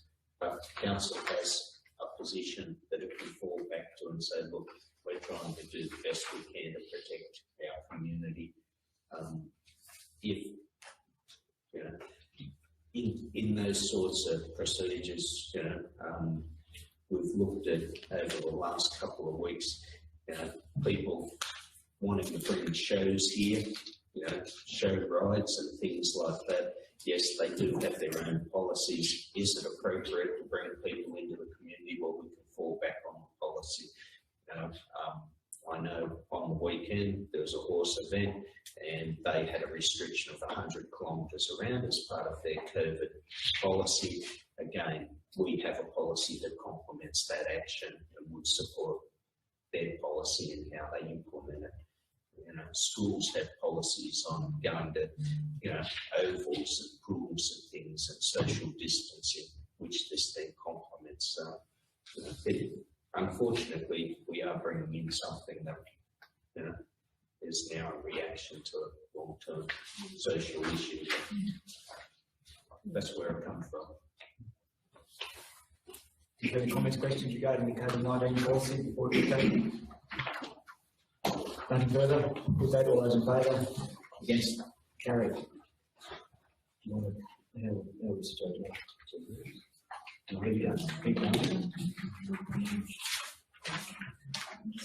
can move through the reports of the general manager. We can move through items 1, 2 and 3. Those are already having been considered. Moving on to item 4 of the general manager's report. There have been a meeting scheduled for 2021. Someone had to move that. Looking at Councillor Certainty, second, Councillor Bruce, Councillor Certainty. So that relates basically to the council meetings as opposed to committee meetings. Although there is a program on our dates relating to committee meetings as we go forward. Any further comments, questions regarding that one? We'll put that. All those in favour? Against? Carried. Moving forward to item 5, the general manager report. That's the outstanding reports checklist. Someone happy to move those?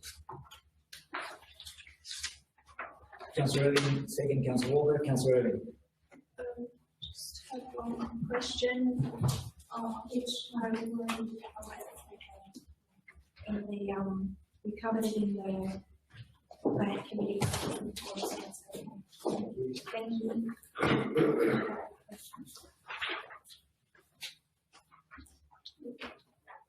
So the number of asterisk items there that can be So leave it in the outstanding reports checklist. Any further comments, questions before we put that? No. Put that all those in favour, against, carried. Moving on to item 6, the committee / delegates meetings that have occurred and ongoing. Someone have to move those. Councillor Certainty, second. Councillor Irving, Councillor Certainty. No, they're good. I've just got a couple to add, but other than the whole committee ones, so Jody, you'll add them to the calendar. Yeah, thank you. Question, I'm guessing that the National Local Roads and Transport Conference in Tasmania may well be out of the question.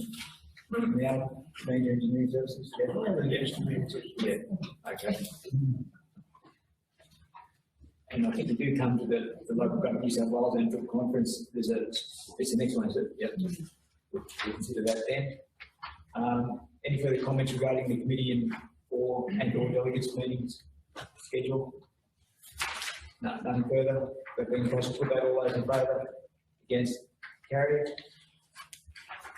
Moving on to item 7, the General Manager's report relating to the Local Government New South Wales Annual Conference. Someone happy to move the recommendation? We probably can have some discussion that whether anyone can go.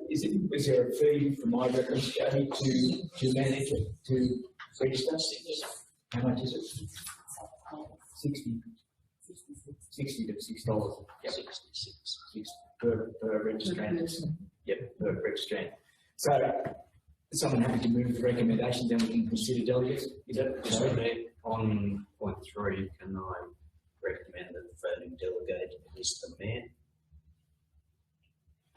Let's see if he's going. We'll sit in the room, so we'll watch it online. Yes, yes. And I just add that you know, that the mayor is the voting delegate for registration.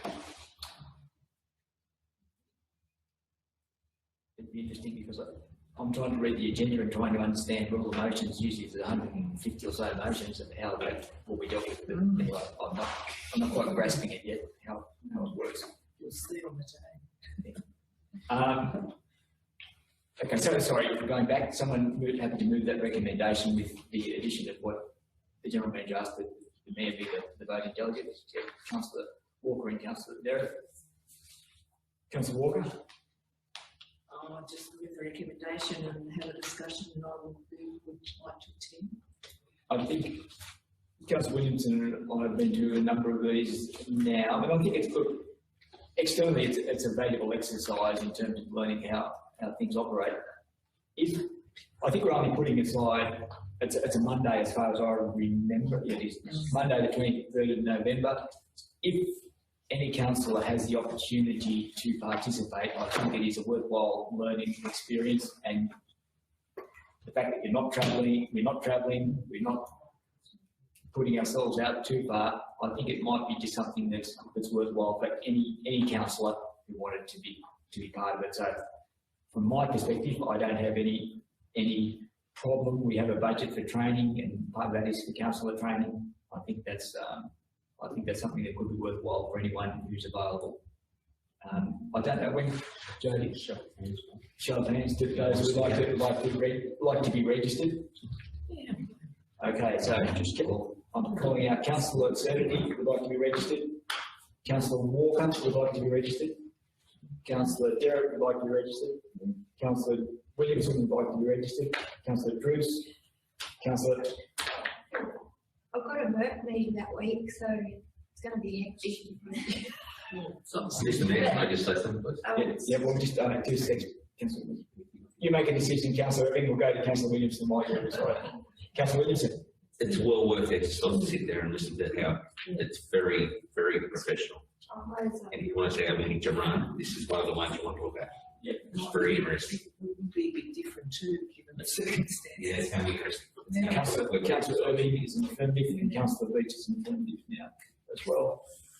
Councillor Brewer is an I affirmative. can't commit, but if I'm not registered, I can't go. So We can pull out a bit. Mr. Mayor, I'm not sure there'd be a seat at the back of the You might have to put a mask on. I'll take that option. Okay, yeah, but look, I think if you're available, we'll register those who put their names up, but to be fair to local government New South Wales, but if you're available, I think we can, yeah. I mean, so when's the latest that you can, if you might change your mind? Closing date, Jody, you remember?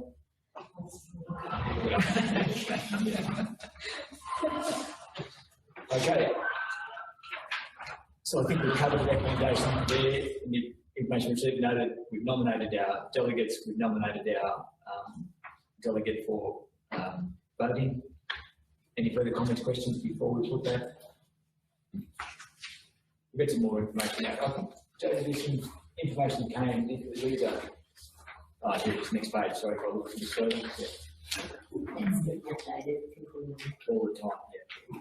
Anyway, look, I think it'll be interesting at the very least. Very good. Any further comments, questions before we put that? I think in case put that, all those in favour? Against? Carried. Moving on to the model code of conduct. And is there a separate one for the for the procedures related to the model code of conduct? It's all part of the one. Yep. Councillor Yep. Just off the model code and procedures for the, yep. So, Councillor Wilson, someone happy to move that recommendation, being aware that we had the workshop 1 Wednesday, was that a couple of weeks ago, regarding the model code of conduct and the procedures under that model code of conduct for local councils. Someone happy to move that, Councillor, that we adopt that policy, or those two policies. Councillor Irving's moving that, and Councillor Walker second. Councillor Irving. Happy to do that, and the workshop, if we had questions, I was able to clarify and answer them, so yeah, happy to move that recommendation. Thank you, Councillor Irving. Any further comments, questions before we put that? The adoption of those two policies. In the case, all those in favour? Against? Carried. Moving on to item 9 of the General Manager's report, that's the Christmas closure. Someone happy to move the recommendation there. Councillor Bruce, second. Councillor Walker. Councillor Bruce. Happy to move the recommendation that council offices effectively be closed, the close of business Thursday 24th of December, reopen Monday 4th of January. As always, there'll be emergency staff available. If your phone will not be completely deserted. If something goes wrong or awry, it will be dealt with. Any further comments, questions before we put that? All those in favour? Against? Carried. We have a late item regarding being item 10 of the General Manager's report regarding the local government day that's been tabled. Councillor, I just had a look at that document. Mr. Mayor, my apologies for this, but we received late notification from the USU advising they wanted the picnic day, and it couldn't be held over to the next meeting from the day they've my apologies. Yeah, so that day, as you see, Council is Monday, the 12th of October, and that is for members, council employees who are members of the union. Anyone, sorry, Councillor Sturgis, have to move that second. Councillor Derrick. Councillor Sturgis. Thank you. Any further comments, questions? Before we put that? All those in favour? Against? Carried. Morning to you. Thank you, councillors. That's great.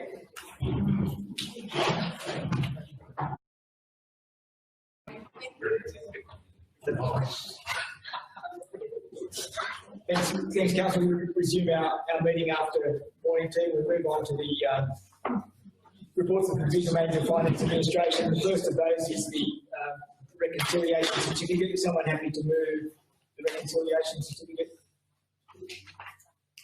Councillor Williamson, second. Councillor Sturgis. Councillor Williamson. Just to say we've got a very healthy bank balance and our interest rates aren't free, but at least we've got money, at least we're earning some interest. Thank you. Any further before we put that? Okay, so put it all those in favour, against, carried. Moving on to item 2, the Divisional Manager of Finance Administration report, the statement of rates and annual charges. Someone happy to move that? Councillor Survey, Councillor Brewer, Councillor Survey. Just where we were in relation to the crisis. I don't know if we lived it down over the past years, but we've had different circumstances, so we could very much have met. Thank you. Any further before we put that? All those in favour? Against? Carried. Moving on to item 3, relating to financial assistance grant, which is up by, I've just got the number. What was it? Previous year, 76,000. 76,000, and we budgeted on 29.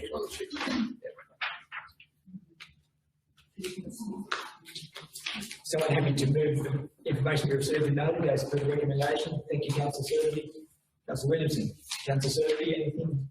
No, I'm pretty much all there. Sometimes it's a bit tricky to understand, but you get it out at the end. I think the interesting thing is just the way that the general purpose grant continues to increase, but roads struggles to go because of our length of roads, and I don't know, it's not even, I don't know, that's not increasing the CPI, even you would think. It's sort of just, it's flatlining. Anyway, we won't achieve much until the whole redistribution of financial assistance grants is considered. Any further discussion before we put item 3, the Regional Manager of Finance Administration's report? Put that all those in favour? Against? Carried. Moving on to item 4, the sale of the land at Nevertire to Field Solutions.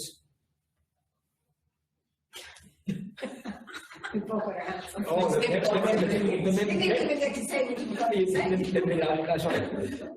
we got a member second, which I don't know which order it was in. Councillor Bruce, Councillor. Thank you. The members for Nevertire. Quick to follow up your land. No, in the nicest way, for a very useful purpose. That I'm sorry, not being facetious, but that's great news. I'm happy to move the recommendation, but that was, I see that you did go back to the offer a lease arrangement, which you're probably not surprised wasn't accepted, so go with it. Mr. Mayor, just on that meeting, they would accept the lease, but it was on the lease basis that it's Nevertire, and a commercial lease for Nevertire is 2 and 6. At the end of the day, we might as well receive rates, because the rates will be worth more. The minimum rate of 570, whatever it is, a year is more than what the lease would have been established. So whether 3 years is worth looking into it anyway. Questions been asked, yes, an answer. I just ask one, just a bit of clarification. Yes. On page 12 of the thing, it says where this will benefit the residents of Nevertire and surrounding the arrival of mobile phone coverage and to the towns and surrounding farms. Even though the fact that a lot of us are out there are on Telstra, that still doesn't doctor anything. It's just if you have to be not just personally available, Telstra forget. That would be my understanding, Councillor Survey, but I can't see it. But it's the same as the Optus Tower here, and the Optus Tower at Collide. You know, it's just a matter of.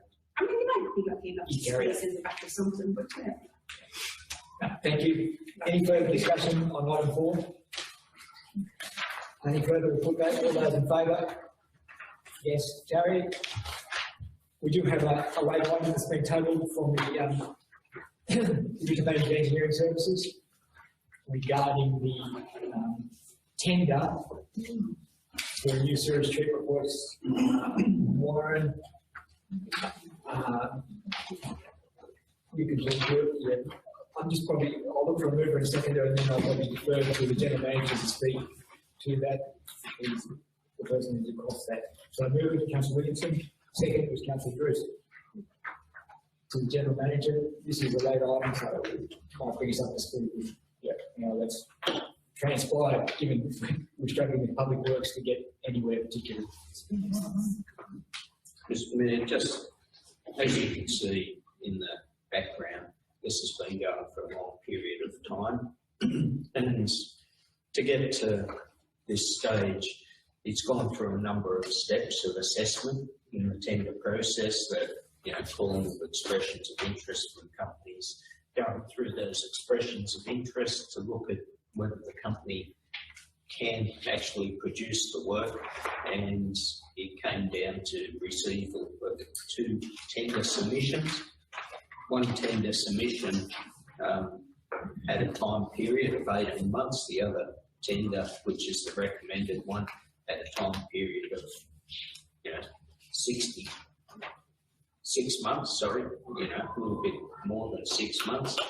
And budget-wise, we've always talked about that we needed to take a loan to do the work, and I'll ask Darren, if I can, Mr. Mayor, to talk about the finance side. But we knew it was going to come in fairly high. We were hoping it was less than $6 million, so that our loan component was smaller. But what it is what it is. The other figure, I don't believe it's in there, but yeah, it is considerably higher, and happy to advise you either in committee what that figure was, but it's nowhere near this figure of $6 million, and the time frame was 3 times longer to undertake the work. So it has been an expensive sort of project. As council will recall, we've advised you that we did dismiss public works from the process. We'd spent $800,000 roughly on getting to the point of public works, doing up the documents which we had to throw away and redesign again with the assistance of the EPA. So because public works documents were non-compliant, even though it was $878,000 to get to that point. We have informed the minister and every other politician around us their dissatisfaction with public works. And I don't care if it's recorded and they watch it, because it's a horrendous amount of money to build a dam and a pipeline, and unfortunately there's still high cost to this council, and this council will pay that back, really over the next 20 plus years, the cost of the loan. But it could have been much higher if public works were running the process. So happy to take questions, but I think Darren just needs to give a bit of background on the loan and financing. As the general manager alluded to, we actually had $2.5 million operational plan estimates this year for the possible loan.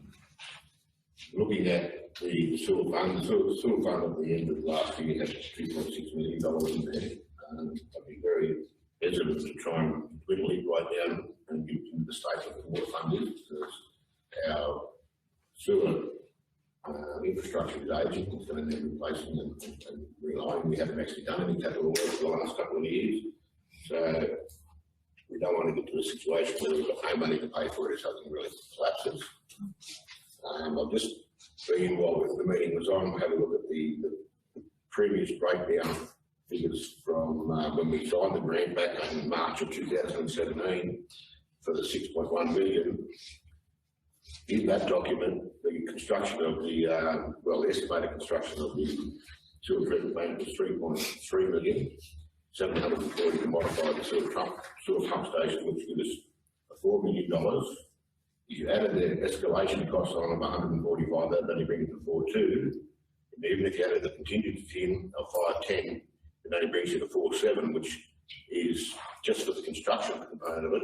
We're $1.3 million over what Restart New South Wales basically give us. So I'm not allowed to, but I reckon there should be another point of the recommendation that we go back to Infrastructure New South Wales, Restart New South Wales with those figures and say, look, this is what we estimated back in 2017. This is what's really happening. We've actually got a firm construction quote of 6015. Why don't you fund us the extra 50% variance, which could mean, depending on which one we take, it could be an extra 892 or 652,000 from them, which would then could lower the loan quite substantially. But if that didn't happen, and we took the 904,000 out, we'd be left at 1.7. I'd be very reluctant to go below 1.7, so we'd have to take the full 2.5 million out. But I still think that with all this stuff here now it's come in and we've actually got costs, I think, you know, we probably should be looking at seeing if they'll, especially if they're throwing money around, well, the new price to complete the whole lot is going to be around the $7 million mark by the time we finish everything what we spent already, plus the sealing of the roads and things that will have to be done. It's not part of the construction. And see if they would, you know, come up with the variance, their 50% of the variance, if you like. Yeah. But I could not see it taking, you know, depending on how things go during the year, but I mean, look, it's still looking at wanting to do renewal works or during the next 20 years. I think that you have to be taking out the whole 2.5 over a 20-year period. We may, if we go through T4, if the LERS, which is the low interest rate subsidy that the government gives out, if that continues next year, we may be able to get 50% of the interest payments back on that as well, if that continues into the next year. But that is not guaranteed, that's going to continue at this point in time. So the funding for that has actually closed. I think it closed back in June this year. If there's another round, we'll certainly be trying to apply for it. But yeah, that would be my recommendation, that if we put it in the third one, that we go back to Infrastructure New South Wales regarding that. And we've got our figures here of the estimates that were done back probably well before 2017. Yes. Signed in 2000, March said 2017. Since then, EPA has been involved, more regulations, more work on safety, more things need to be done. And you can see that the construction of the STP and the modified STP, we only had an allocation of 4,055, it's come in 6,015. Before you put the escalation costs on, it's $2 million difference. So, you know, with a bit of luck, that might come to the party, and that way we could definitely reduce our line. Thanks, Dan. So what was the original grant from New South Wales, the sewage treatment? Yeah, it was Restart New South Wales, which back then was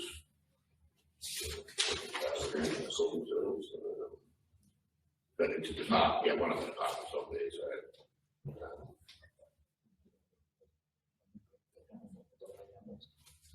it was, yeah, from the Treasury of New South Wales.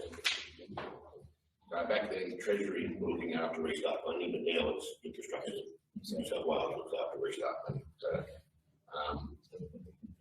because I don't think that, yeah, I don't. Yeah, okay, it's one of those. Okay. So, well, whichever one it is, but whoever's administering the grant now, which Kerry will know, we've been putting in our monthly claims every time we're spending. I think we probably should look for a variance of the agreement. Taking that on board, yeah. Okay. So they've been funding so far 50% of whatever we were paying. They have, yeah. So out of that total cost of the 878 that we've already spent on the project, which included the purchase of the land, they've come to the party with 403,000. Okay, with the indulgence of the mover, which was Brett and second Heather, could we add further along the lines that Darren's suggesting there, that council request Infrastructure New South Wales contribute towards the increased costs as per the original grant agreement. So we're just asking that it's moved on as a result of decisions that are out of our control in the time that this has been progressing. And the other part of it, in terms of justification, to my mind, would be that we've been held to ransom, for want of a better term, by the Public Works, and them not executing a plan in a timely and professional manner.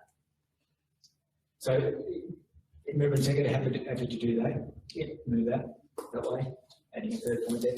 Any further questions, discussions, Councillor Williamson? I agree with Darren's idea about borrowing the money and leaving the money back into our fund for sewage, because the water is very poor We can't do a lot of works in there. We need money in case something major happens. And after talking to Darren yesterday about it, we have a major break somewhere. So I agree with the lending process, what Darren's recommending.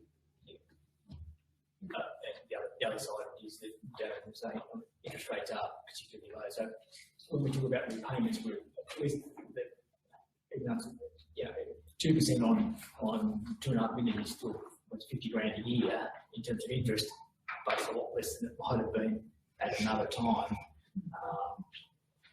And you know, what's it going to be in another? If we postpone it, what's it going to be? We've got to this stage, you know. It's that big bit of infrastructure that's sitting around that we just haven't dealt with, been able to deal with. Sorry, not that we haven't dealt with it, but yeah, my belief is we need to hop in and get it done. So, any further comments, questions before we put that? I know it's a big ticket item. It's tabled late, but it's there. Well, if I can, page 2, 4.3.3, just says provide warrant on the merger contract. This particular thing is just purely for the warranty. Yes. That's it. That's just in the strategic plan, just that wording. Thank you, Councillor. Yeah, no. The other thing that's good there, there was a big local waiting for, is on here, is it? About local contractors, yeah, 20%. So the fact that there's a number there of 2.6 million to stay within our community, I think that is something that's we should be well pleased about. Because is anyone in this community can do it? Is any community can do earthworks? I believe it's this community with the expertise around. So it's good to see that that's being supported. And it's a major part of the criteria for selection of the successful tender. Okay, any further questions? You've only had the two that have applied. So, yeah, I mean, you would know this company and this past, so you're happy accepting the tender that is. Mr. Mayor, there's two applied at the end of the day. It's a fund. We started off with, I'm guessing the figure, let's say we started off with 30 companies Australia-wide, and you go through and you read all their bios, whether they can achieve this, do they actually have money in the bank, and so on. You could tighten it up to get to the companies that can really do the job. And again, you still ask for all the information on whether they do have money in the bank, are they declared bankrupts, their directors, all these things. And then you cross-check that, you know, with the organisations they've worked for. So yes, this slowly funnels in through this process. It's not an open tender where you get 30 tenders and then try and sort, you know, through them. You know, this is very much more focused because there's specific developments. You know, yes, the local concrete might say, I can pour the concrete, but he can't build a sewage treatment plant. And we get that all the time. I'll put in for this, but I've never built one. So if you give me a chance, I'll have a go. We don't want to have a go. We want to make sure they have built them and they know what they're doing and understand all the legalities around it. Because even at this point, I know last night Kerry sent through and said, yes, we've assessed the tenders. They go to council tomorrow. This is to the EPA. The EPA came back at 6 o'clock this morning, said, good, we'll line the meeting up for. And the process continues with government because now we negotiate the licence that's going to be produced for the sewage treatment works, which will take probably 6 months to negotiate the conditions of its operational requirements. So and all that should have been done by Public Works a long time ago. And And so, just for council to, the whole reason we went for Public Works initially was because that we believed we didn't have the expertise in-house to do the job, to get it to the standard we wanted to. And that was probably correct at the time, but really different set of circumstances now. And I have full faith in the process that's been undertaken by a project manager in getting to this stage. You know, he talks to these guys all the time, as General Manager alluded to, and just narrowing them down. This is what we need to do. And tell me about what you've done. And all those things. And Mr Mayor, Rolly does have further expertise in his area. One of his senior staff has also been involved in construction of water treatment plants and so on. So we do have that fallback now internally, where 3 years ago we probably didn't.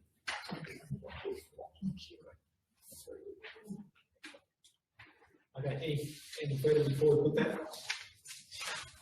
Nothing further?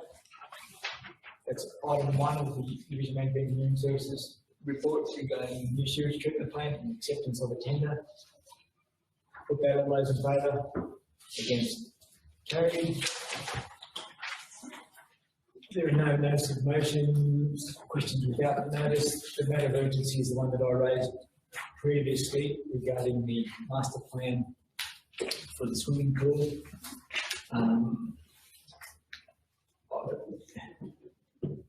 Perhaps the appropriate way to do is just move that the subject to the Facility Committee is endorsement, is the master plan for swimming pool development be exhibited, be put on public exhibition. That's reasonable way to go. Yeah, placed on public exhibition for subject to the approval of the committee, to subject to committee actually. For a period of, do we have a period on these ones? 28 days. 28 days.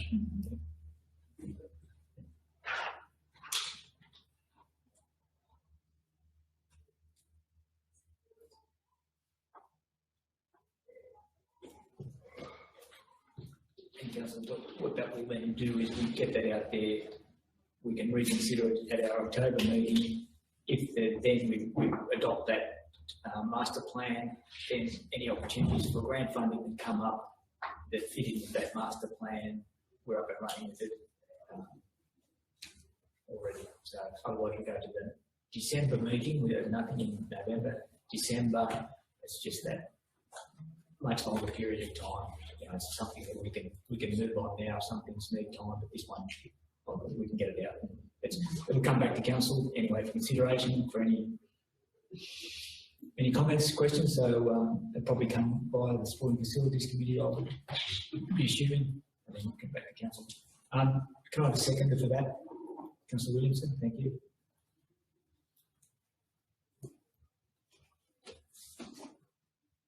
I have no further comments. Any question, comment?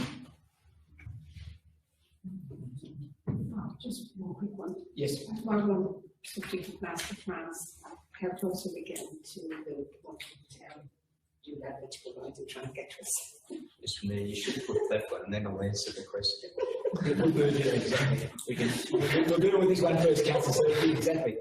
So the motion is that the master plan for the swimming pool be placed on public exhibition subject to the approval of the Sporting Facilities Committee for a period of 28 days. Everyone happy with that? So being the case, we'll put that. All those in favour? Against?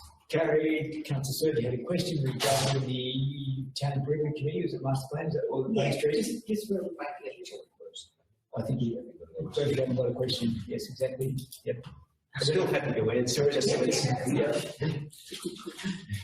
There'll be nothing further. We close the meeting and then we can deal with that. Thank you.